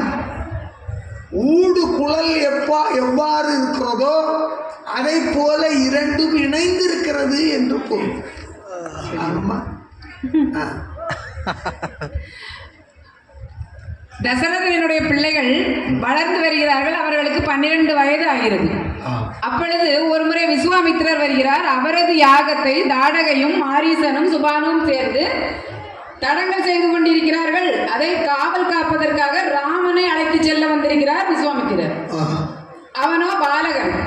தாடகையின் உருவத்தை ஒரு சிறிய உதாரணம் மூலமாக வால்மீகி சொல்வார். எப்படி என்றால், தாடகையின் பல் இடுக்கில் காண்டாமிருகம் தூங்குமா. அப்ப தாடகை எவ்வளவு பெரிய உருவமாக இருந்திருப்பார் என்று பார்த்துக் கொள்ளுங்கள். காண்டாமிருகம் மட்டும் இல்ல, பல்லிடை யாழி பேய் போற அளவுக்கு பெருசு. 2 பல்லு கடையில் ஒதுங்கி நின்னா தெரியாது. உங்க பல்லுக்கு பக்கத்துல யானை ஒதுங்கினா தெரியாதுன்னா, பல்லே அவ்வளவு பெருசுன்னா முகம் எவ்வளவு பெருசு, முகமே அவ்வளவு பெருசுன்னா உடம்பு எவ்வளவு பெருசு. அப்படிப்பட்டவன் அப்பா. அந்த அந்த யாகத்தை காப்பதற்காக அவர் ராமனை தான் அழைக்க வந்தார். ஆனால் தசரதன் ராமன் மீது அவ்வளவு பிரியம் அவருக்கு, அவனை விடுவதற்கு அவருக்கு மனமில்லை. ஐயா முனிவர் ஐயா, நான் வரேன், என் படையெல்லாம் கூட்டிட்டு வரேன் என்று சொல்கிறார். ஆனால் விஸ்வாமித்திரருக்கு தெரியும் ராமன் யார் என்று. ராமன் யார் என்றால் அவன் அவதாரம், அதனால் அவர் அவனை அழைக்கிறார். அழைத்ததில்ல ராமனை மட்டும்தான். ஆனால் உடனே புறப்பட்டு செல்கிறான் லட்சுமணன். ஒரு கணம் கூட சகோதரனை பிரியக்கூடாது என்ற அன்பு. இன்றைய காலகட்டத்தில் வழக்காடு மன்றங்களில் அதிகமாக இருக்கின்ற வழக்கு என்னன்னு சொன்னா, நம்ம பரப்பு சண்டை, சொக்காரன் சண்டை தான், ஒரே சண்டை தான் நிறைய நடந்துட்டு இருக்கு. அண்ணன் தம்பி எல்லாரும் சேர்ந்து சொத்துக்கு கேஸ் போடுறதுக்காக வழக்காடு மன்றம் போயிடுறாங்க. இப்ப பெரும்பாலான வயல்களை வக்கீல் தான் உழுதிட்டு இருக்காங்க. ஆமா, வரப்புக்கு சண்டை போடுவான், அந்த வரப்பு எனக்கு தான் கோர்ட்டில் கொண்டு கேஸ் போடுவான். மறு மாதம் பார்த்தீங்கன்னா வக்கீல் 2 பேரும் உழுதுகிட்டு இருப்பான். இதான வாழ்க்கை, இப்படிதானே போயிட்டு இருக்கு. இதை மாற்ற வேண்டுமானால் யார் வேண்டும்? யார் சொன்ன சொல் முக்கியம்? அதை சொல்ல போறேன். அதை மாற்ற வேண்டும் என்றால் ராமனும் லக்ஷ்மணனை போல சகோதரர்கள் ஒற்றுமையோடு இருக்க வேண்டும். அதற்குரிய வாழ்வு முறையை காட்டுபவர் லக்ஷ்மணன். அடுத்ததாக தசரதனுக்கு வந்து ஒரு நாள் நைட்டு அவர் கண்ணாடி பார்த்துட்டு இருக்கும்போது அவருடைய காதோரத்துல 2 நரமுடி இருக்கிறத பாக்குறாரு. அதாவது அதுக்கு என்ன அர்த்தம்னா, காதோரம் நரைச்ச முடி கதை முடிவை காட்டுதடின்னு ஒரு பழமொழி உண்டு. அதாவது நீ சீக்கிரம் செத்து போவையா அப்படிங்கிறதுக்கு அடையாளம் நம்ம காதுக்கு அருகில் நரைக்கிற முடியும். உடனே அவர் அந்த முடியை பார்த்த உடனே ராமனுக்கு நாளைக்கு காலையிலேயே பட்டாபிஷேகம் பண்ணணும்னு வேக வேகமா வேலை நடக்குது. அது எல்லாருக்கும் தெரியும் ராமாயணம். அந்த இடையில நம்ம கூனியனுடைய கலவரத்தினால கைகை மனசை மாத்தி அவங்க வந்து ராமன் வந்து 14 ஆண்டுகள் காட்டுக்கு போகணும்னு பரதன் நாடாள வேணும் அப்படின்னு சொல்லி ஒரு வரத்தை கேட்கிறாங்க. தசரதன் ஐயா என்ன பண்றாரு, கைகை காலிலே விழுறாரு. இன்னும் அந்த வழக்கம் தான் நடந்துகிட்டு இருக்கு, காலில் விழும் வழக்கம். அப்படி காலில் விழுந்தாலும் அவர் ஒத்துக்கொள்ளவில்லை. யாருமா காலில் விழுந்து? மனைவி காலில் கணவன். ஏதோ உங்க வீட்டில் விழுந்த மாதிரி சொல்லிட்டு இருக்கீங்க. எல்லா வீட்லையும் நடக்குதாரு, வெளியே சொல்ல மாட்டாரு. தசரதன் தன் மனைவியின் காலில் விழுந்து வேண்டுகிறான், ஏம்மா நீ சொல்றதெல்லாம் நான் செய்கிறேன், ராமனை நாடு கொடுக்க வேண்டாம், உன் மகன் பரதனுக்கு நான் நாட்டை கொடுத்து விடுகிறேன், ஆனால் ராமனை மட்டும் 14 ஆண்டுகள் கானகம் போக சொல்லாதே என்று காலில் விழுகிறான். இது மாதிரி இந்த மெசை இடத்திற்குமா இருக்கும் அந்த காலத்தில். இந்த போய் காலில் வந்து கெஞ்சி கேட்குறேன். ஆனால் அந்த அம்மா சம்மதிக்கல. ஆமாம், எந்த ஊரில் தான் பொம்பளைகள் காலில் விழுந்த கணவனை சம்மதிச்சா மிதிப்பான். அதனால் ராமன் காட்டுக்கு செல்ல தயாராகிறான். அங்கு பேச்சு என்னவென்றால் ராமன் தான் காட்டுக்கு செல்ல வேண்டும் 14 ஆண்டுகள், லட்சுமணன் செல்ல வேண்டிய அவசியம் இல்லை. ஆனால் ராமன் கிளம்புகிறான் என்று சொன்ன அடுத்த நிமிடம் லட்சுமணன் உடனே கூட கிளம்புகிறான். என் அண்ணனை நான் பாதுகாப்பேன். அதற்கு அவங்க அம்மாவே சொல்லி விடுறாங்க, போயிட்டு அண்ணன் திரும்பி வரும்போது அண்ணன் வந்தா நீ வா, அண்ணன் மேல ஒரு அம்பு விழுதுன்னா அதை நீ உன் நெஞ்சில வாங்கிடு, அண்ணன் மேல எதுவும் படக்கூடாது, அண்ணன் அப்படியே பொத்துனாப்புல பாத்துக்கணும் அவங்க அம்மா சொல்லி விடுறாங்க. அவ்வளவு ஒரு தாயினுடைய வளர்ப்பு அப்படி, ஒரு தாயினுடைய நேர்மை அப்படி, சகோதர பாசம். எனக்கு ஒரு சந்தேகம், இப்போ ஒரு கொலை குற்றவாளியை கோர்ட்டில் கொண்டு போய் நிறுத்துறாங்க, உனக்கு வந்து 14 ஆண்டுகள் கடுங்காவல் தண்டனைன்னு சொல்லிடுறாங்க வச்சுக்கோங்க. அவன் மனைவி ஓடி போய் என்னையும் வேனில் ஏற்றிட்டு போகையா, தண்டனையில் நானும் கொஞ்சம் அனுபவிச்சுக்கிறேன்னா போலீஸ்காரங்க ஐயா விடுவாங்களா? அது இப்போ நடக்காது சார், விட மாட்டாங்கல்ல. அந்த காலம்னா விட்டுருவாங்க. அந்த காலத்துல காவல் நிலையங்களில் அநீதி எல்லாம் அரசன் தானே சொல்லி கொண்டு இருந்தாங்க. ஏனென்றால் இது நடந்தது காவலர்கள் வீட்டு. சரி, இப்ப என்ன செய்யணும் உங்களுக்கு? இல்ல, நான் ஒரு இது சொல்ல வரேன். அப்போ ராமன் கூட மனைவியும் கிளம்புகிறாள். ராமன் மனைவியோடு கிளம்புகிறான். ராமனுக்கு திருமணம் என்றுதான் லட்சுமணனுக்கும் திருமணம். ஆனால் அவன் தன் மனைவி வீட்டில் விட்டுக்கொண்டு செல்கிறான் தன் சகோதரனுக்காக.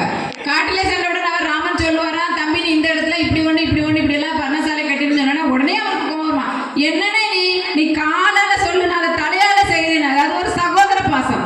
தன் சகோதரனுக்கு ஒரு துருப்பளவு கூட துன்பம் நேர்ந்து விடக்கூடாது, தன் அந்நியாருக்கு ஒரு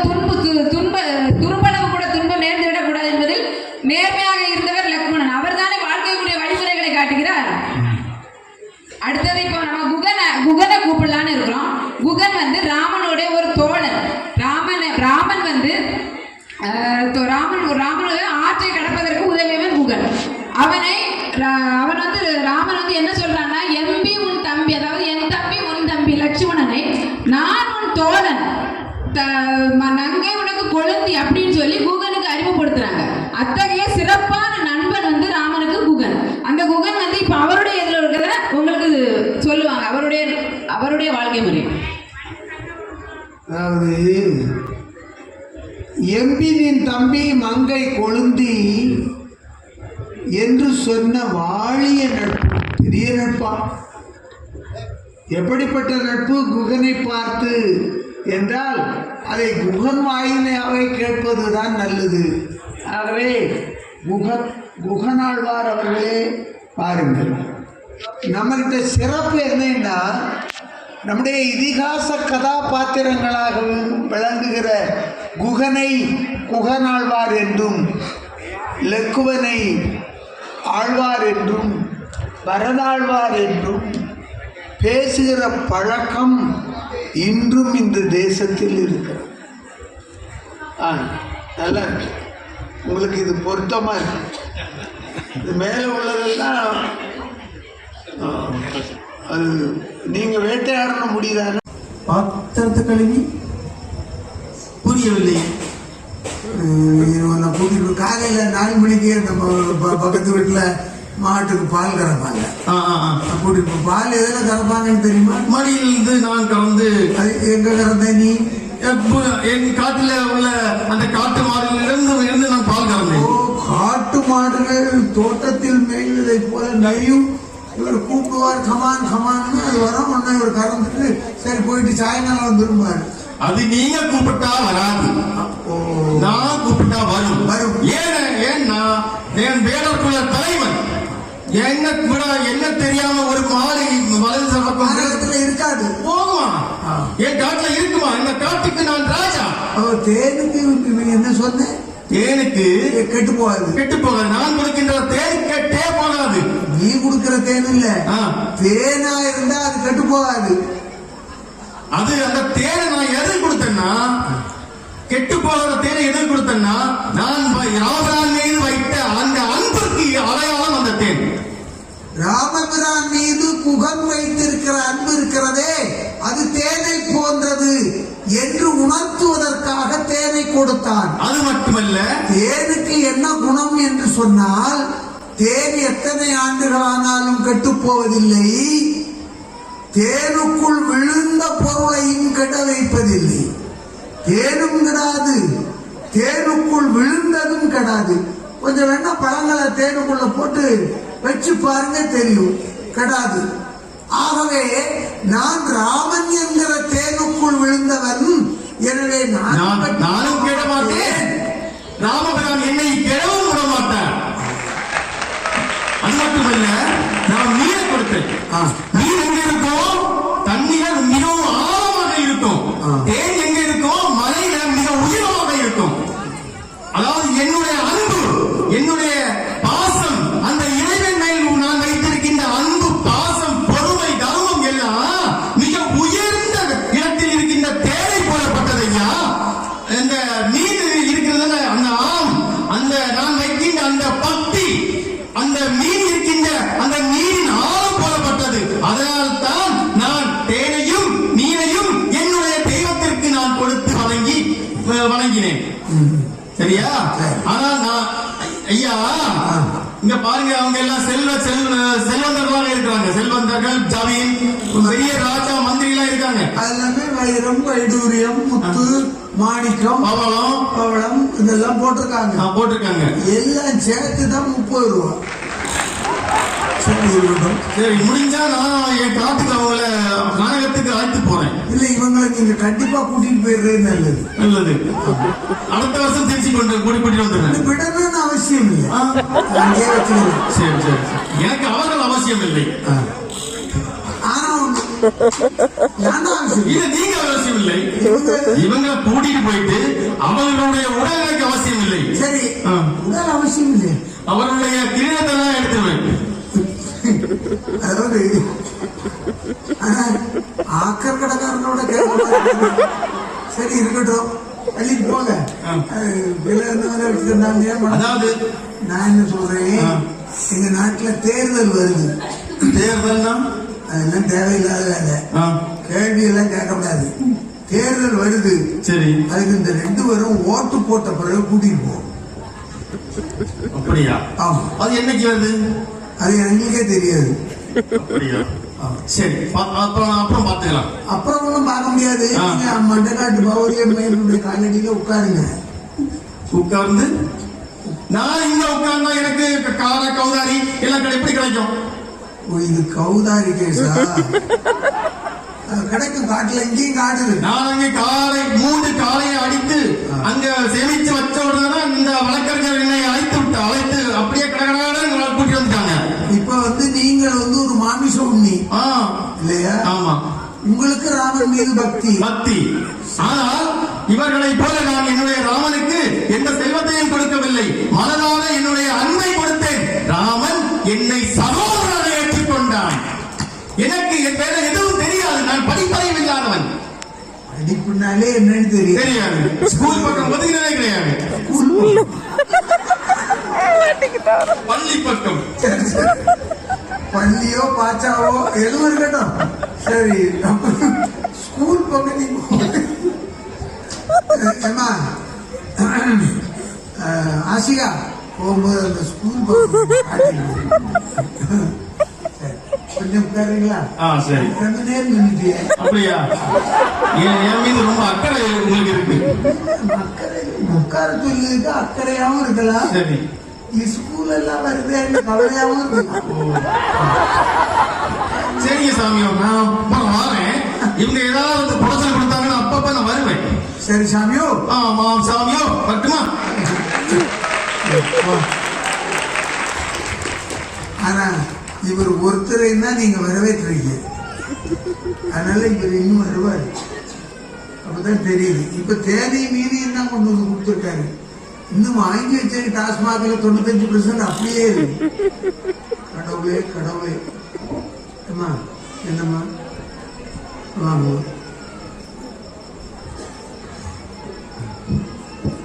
அது ரொம்ப ஹைட்டா இருக்கும்மா. அனைவருக்கும் மீண்டும் ஒருமுறை என் வணக்கங்கள்.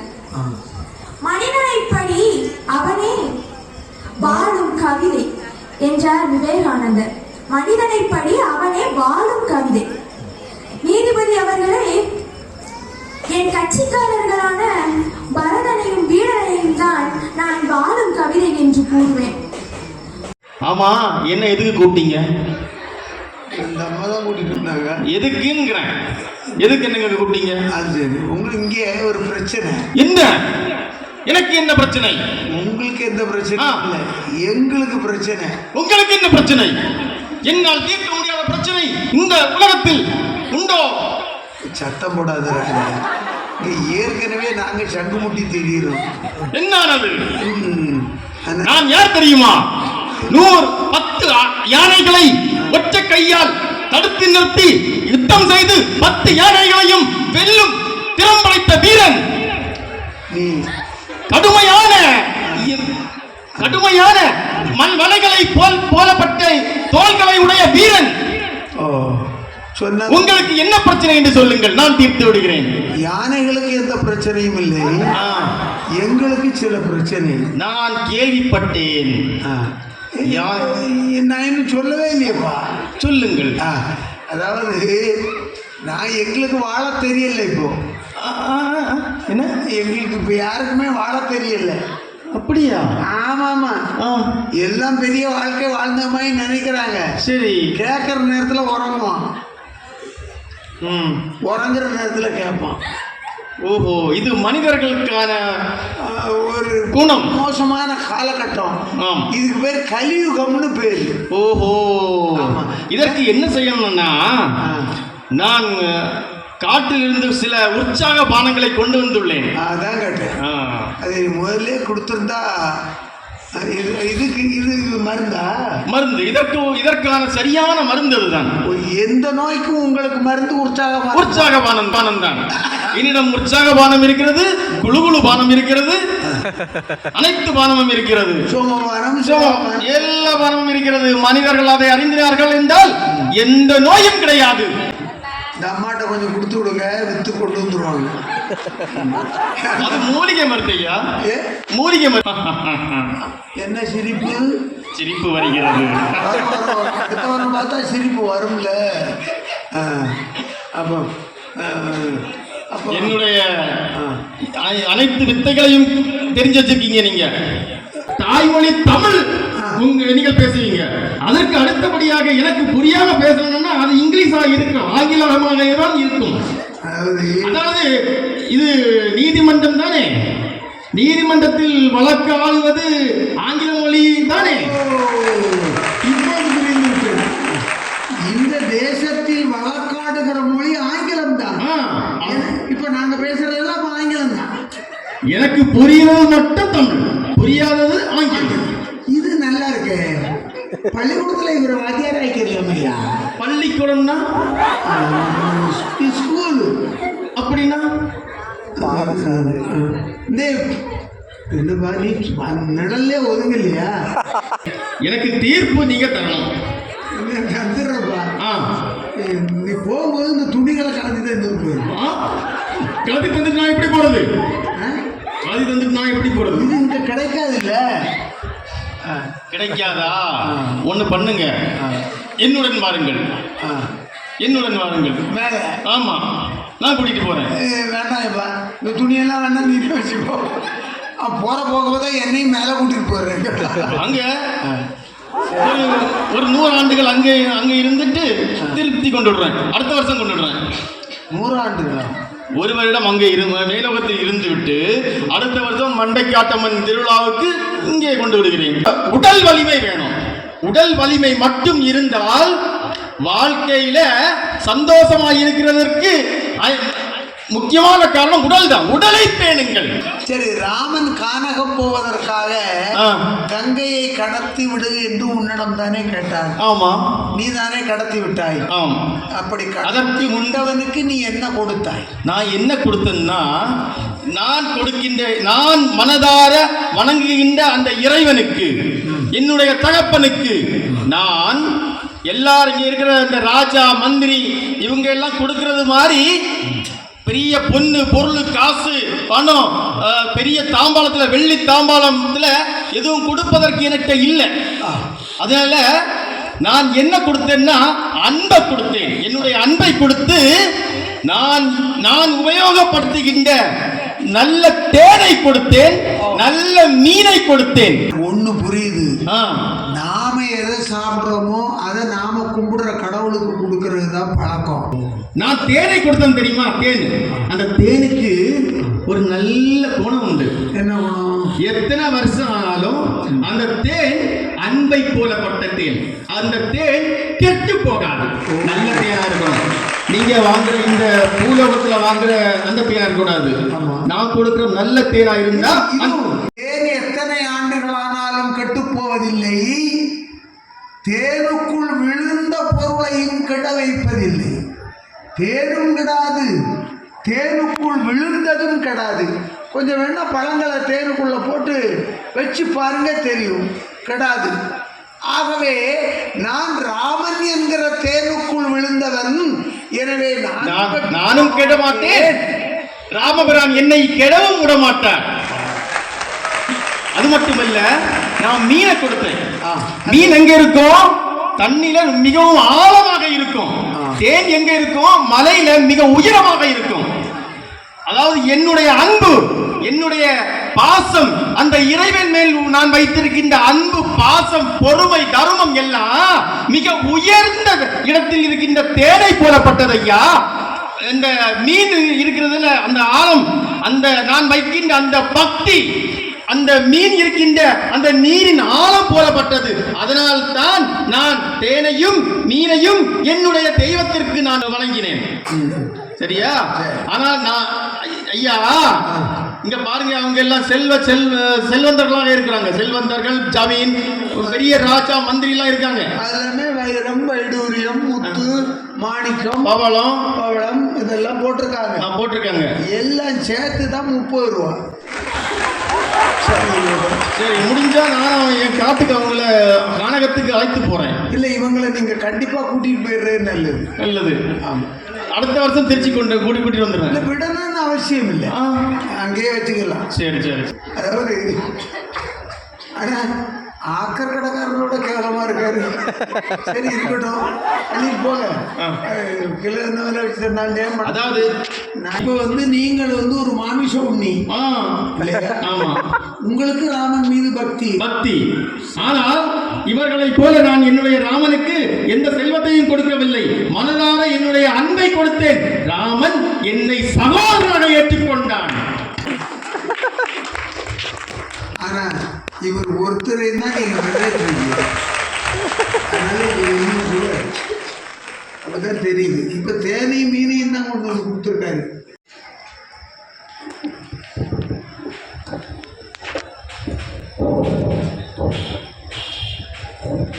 ஏழடி உயரத்துக்கு இருந்தா மயக்க என்ன செய்யும்? பாவம், இதுக்கு மேல உயரம். உலக உயிர்களை எல்லாம் படைத்து காத்து அனுதினமும் ரட்சித்து வரக்கூடிய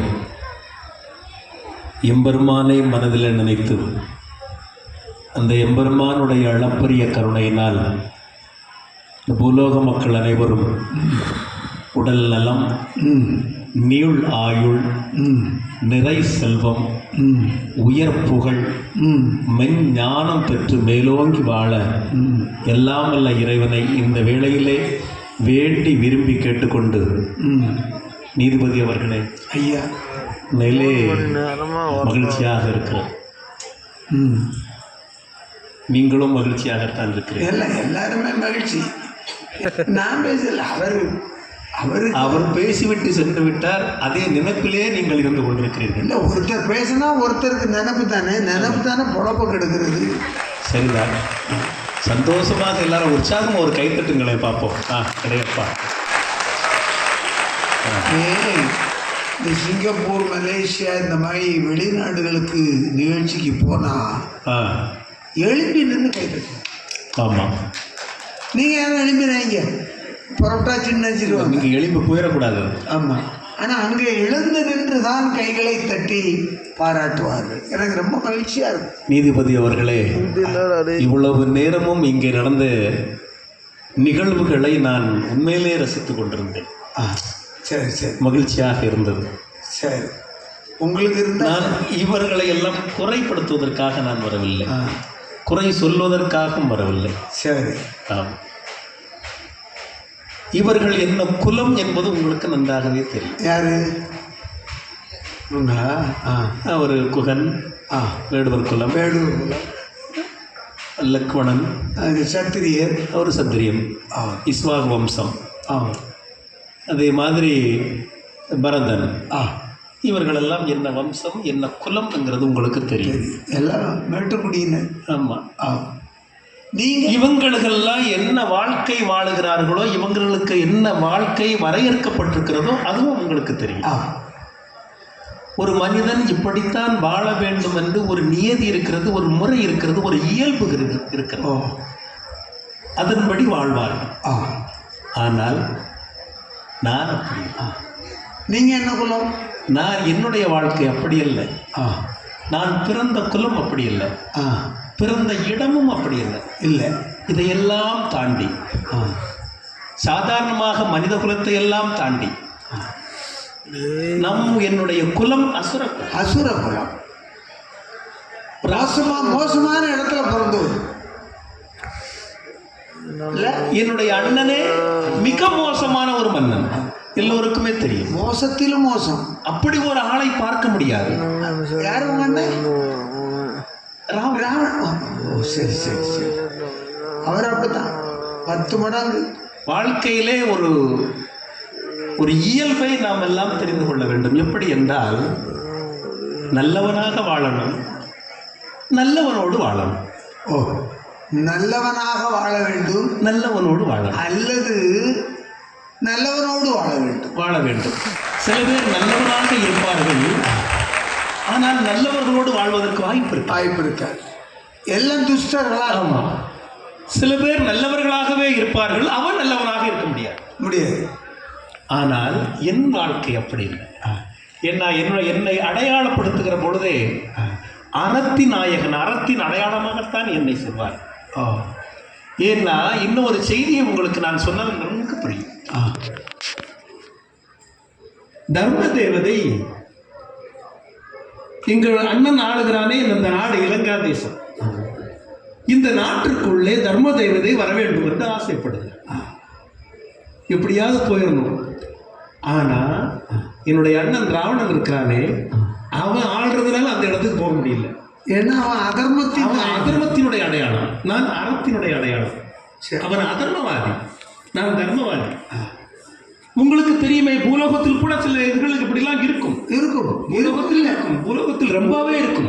உலகம் அப்படித்தானே இருக்கிறது. மன்னன் எப்படி இருக்கணுமோ அந்த இதெல்லாம் மீறி நடக்கக்கூடிய நிறைய நடக்கும். உங்களுக்கு தெரியும்.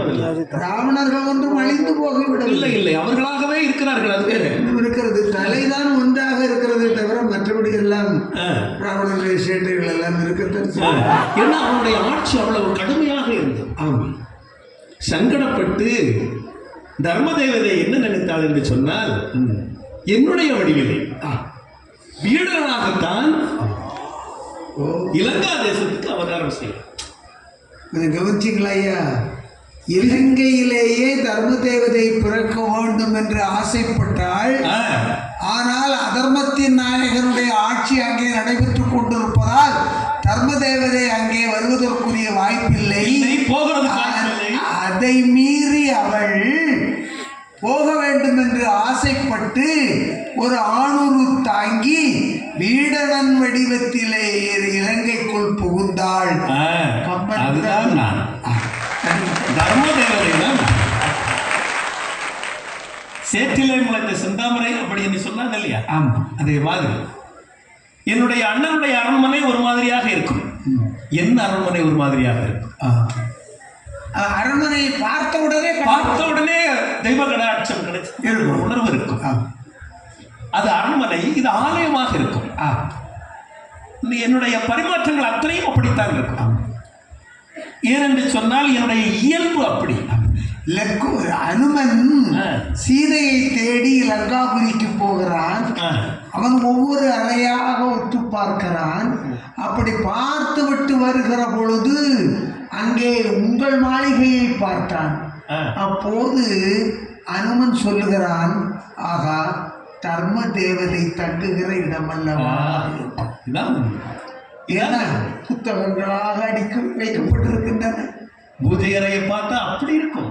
நீங்க தயவு செய்து வீடுகளிலே நாம உண்பதற்கு அறை வைத்திருக்கிறோம், உறங்குவதற்கு அறை வைத்திருக்கிறோம், எல்லாவற்றிற்கும் தனித்தனியாக அறை வைத்திருக்கிறோம், பூஜைக்கு ஒரு அறை வைத்திருக்கிறோம், வீட்டுக்கு வெளியே குடும்ப கோயில் என்று ஒரு கோயில் வைத்திருக்கிறோம், பக்கத்தில் ஊர் கோயிலும் இருக்கிறது, விட்டு அகன்றால் மண்டை காட்டம்மையும் இருக்கிறார். எல்லாம் இருக்கிற ஒரு வீட்டுக்குள்ள எங்காவது நூலகத்திற்கு என்று அறை வைத்திருக்கிறார்களா? இல்லை. நான் இந்த பூலோக அறை வைத்திருந்தேன். இந்த பூலோக மக்களிடத்திலே ஒரு வேண்டுகோள் வைக்கிறேன். ஏனென்றால் நான் இந்த பூலோகத்திலே வாழ்ந்த ஒரு திறமையை பற்றி மிகச்சிறப்பாக படித்திருக்கிறேன், கேள்விப்பட்டிருக்கிறேன். இந்த உலகத்திற்கே வெளிச்சத்தை கொடுத்தது அமெரிக்காவை சார்ந்த தாமஸ் ஆல்வா எடிசனாக இருக்கலாம். ஆமாம். ஆனால் அமெரிக்காவிற்கே ஆன்மீக வெளிச்சத்தை கொடுத்தது நம்முடைய வீரத்துறவி சுவாமி விவேகானந்தர் அவர்கள். அவர் சொல்றார், உண்மைக்காக எதை வேண்டுமானாலும் துறக்கலாம், எதற்காகவும் உண்மையை துறக்காதே. அதனால தான் என்ன சொல்றதுன்னு சொன்னா, புற வெளிச்சத்தை கொடுக்க முடிந்த அமெரிக்காவால் விவேகானந்தனை போல அக வெளிச்சத்தை கொடுக்க முடியவில்லை. ஒரு நூலகம் திறக்கப்பட்டால் 1000 சிறைச்சாலைகள் மூடப்படுகின்றது.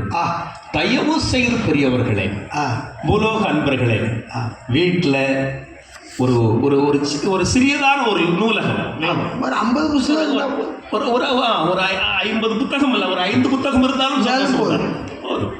எதுக்கு பகவத்கீதை ஒன்று போதும். அதை படித்து முடிப்பதற்கு ஆள் பத்தாது.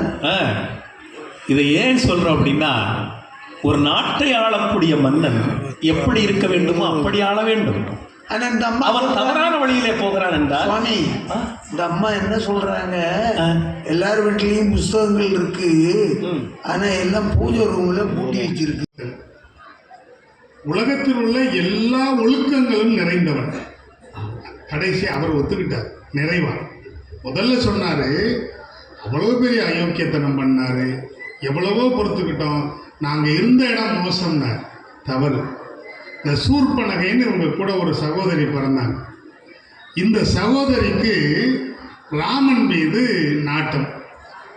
ராமனை அடைய முற்படுகிறார். ராமனை அடைய முற்பட்டு என்கிட்ட வராங்க. அவர் மறுத்துறார். அவர் கிண்டலா சொல்லி அனுப்புறாரு, எனக்கு ஒரு சோடி இருக்கு, அவன் சோடி இல்லாம தர்றேன், சும்மா தனியா இருக்கான், அவன் தனியா இருக்கான், வேணா முயற்சி பண்ணி பாரு, பழிச்சாலும் பழிக்கும். ஆள் என்னோட கொஞ்சம் நல்லாவும் இருப்பான். அது தெரியாது, அதை நான் சொல்ல முடியும். ராமனோட உயர்ந்தவன் உலகத்துல யாரு இருக்கா? ஆமா, அத காரணம் சொல்லல, என்னை விட அழகன் அப்படின்னு அவர் சொல்லல. அவன் ஒத்தையில தரேன், தனிக்கட்டையா இருக்கான், மனைவி எல்லாம் வீட்டுல விட்டுட்டு வந்துட்டான். நீங்க இதெல்லாம் ராமன் சொன்னார். சொல்லு. அந்த அம்மா மறுபடியும் வருது, நான் மூக்கு அறுத்து விட்டுறேன், முடிஞ்சதை காது அறுத்து விட்டுறேன், எல்லாம் செஞ்சாச்சு.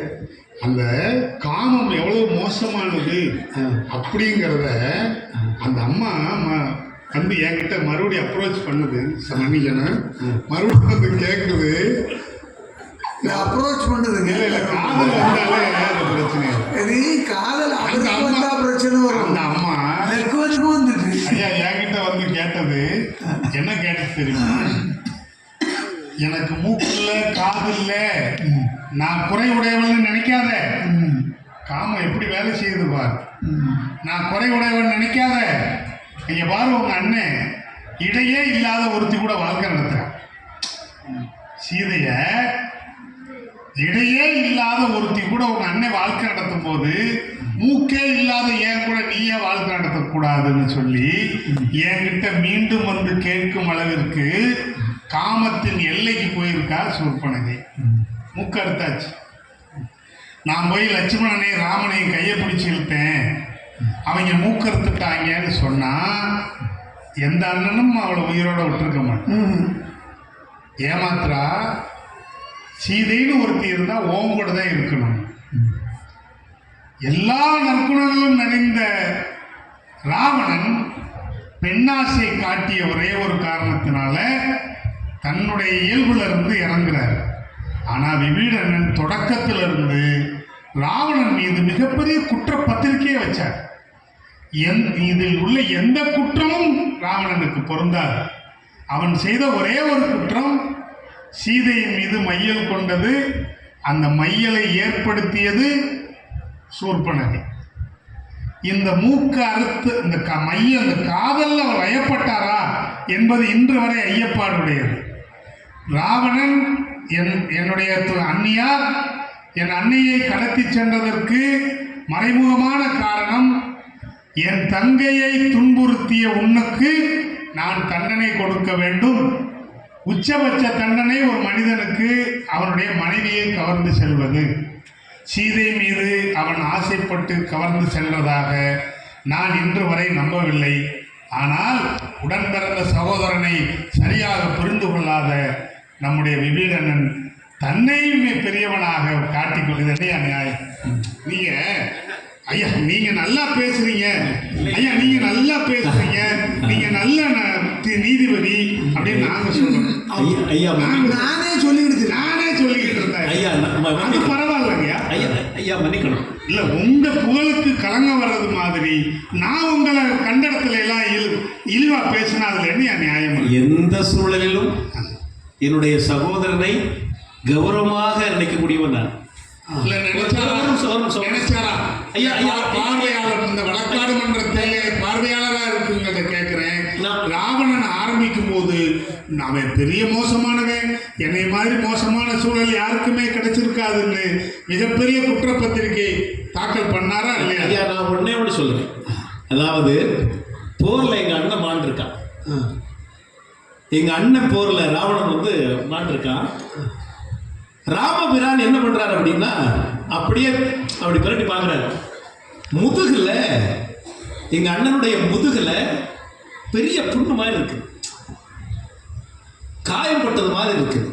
உடனே ராமபிரான் என்ன சொன்னார் தெரியுமா? ஐயையோ, போயும் ஒரு கோழைகிட்ட நம்ம சண்டை போட்டோமே, போயும் எந்த ஒரு திறமை இல்லாதவன்ட்டு போய் நம்ம சண்டை போட்டோமே.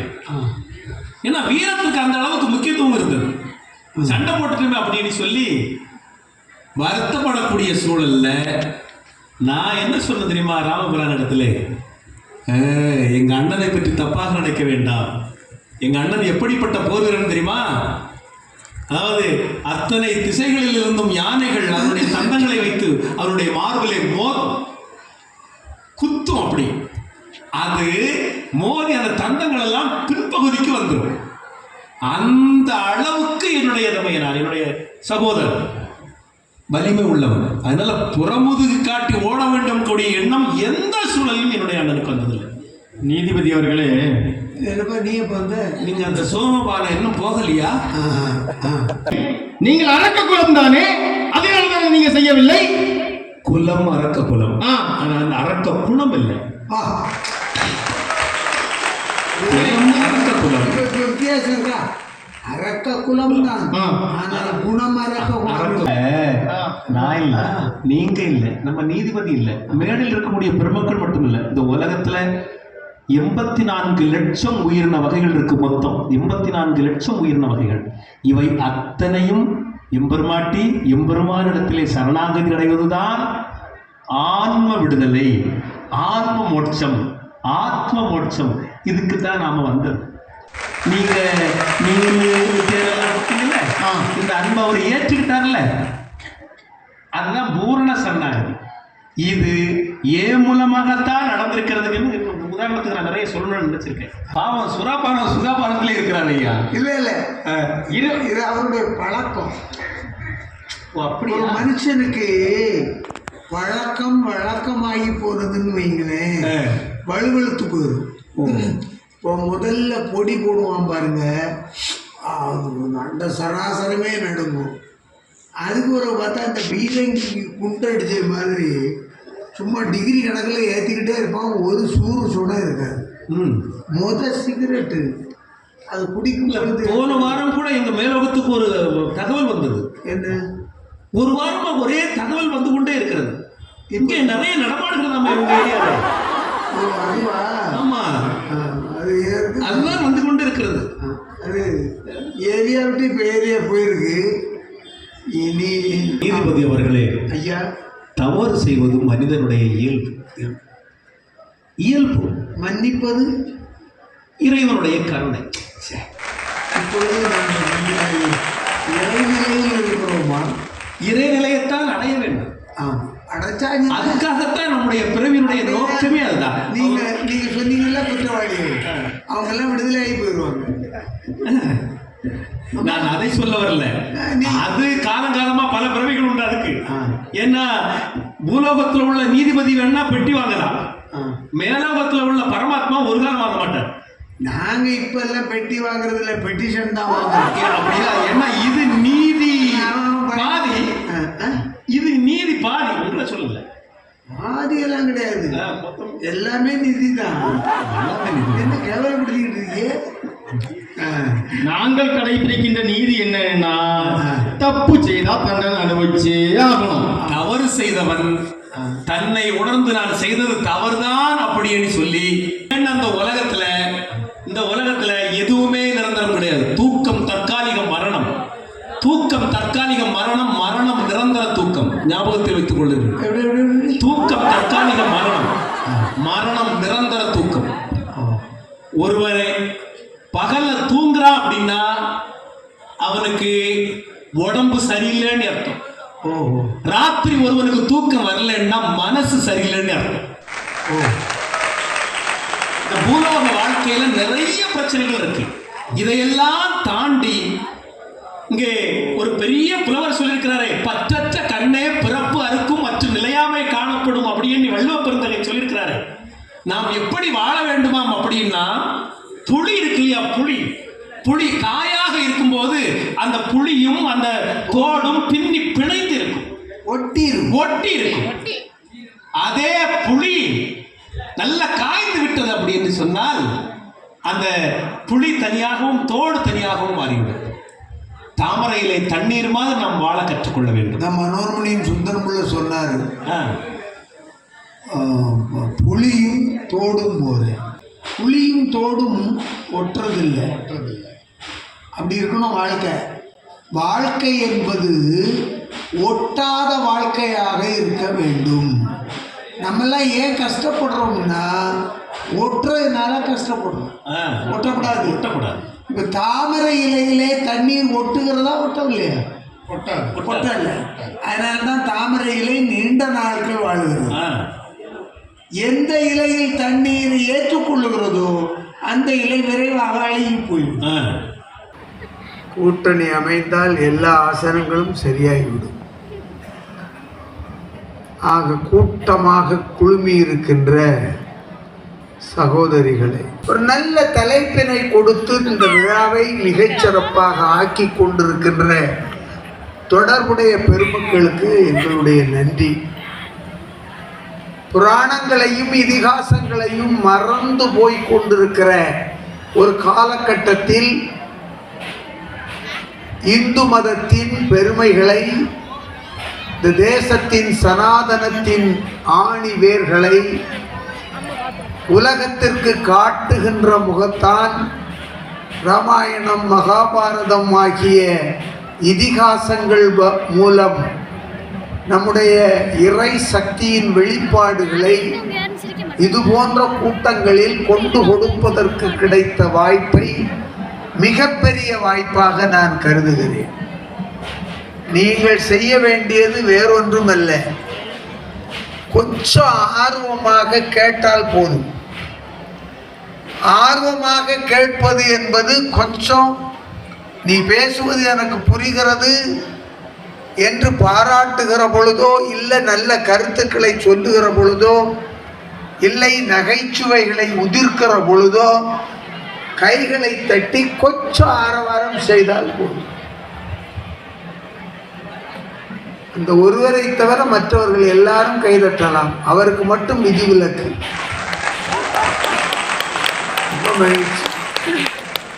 அவருக்கு என்ன விதிவிலக்கு என்றால், அவர் தட்டினால் விதிவிலக்காகிவிடும், விழுந்துருவார்.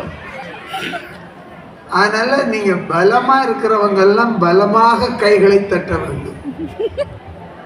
ஒரு நம்பிக்கைக்காக ஒரு முறை கைகளை தட்டுங்களேன்.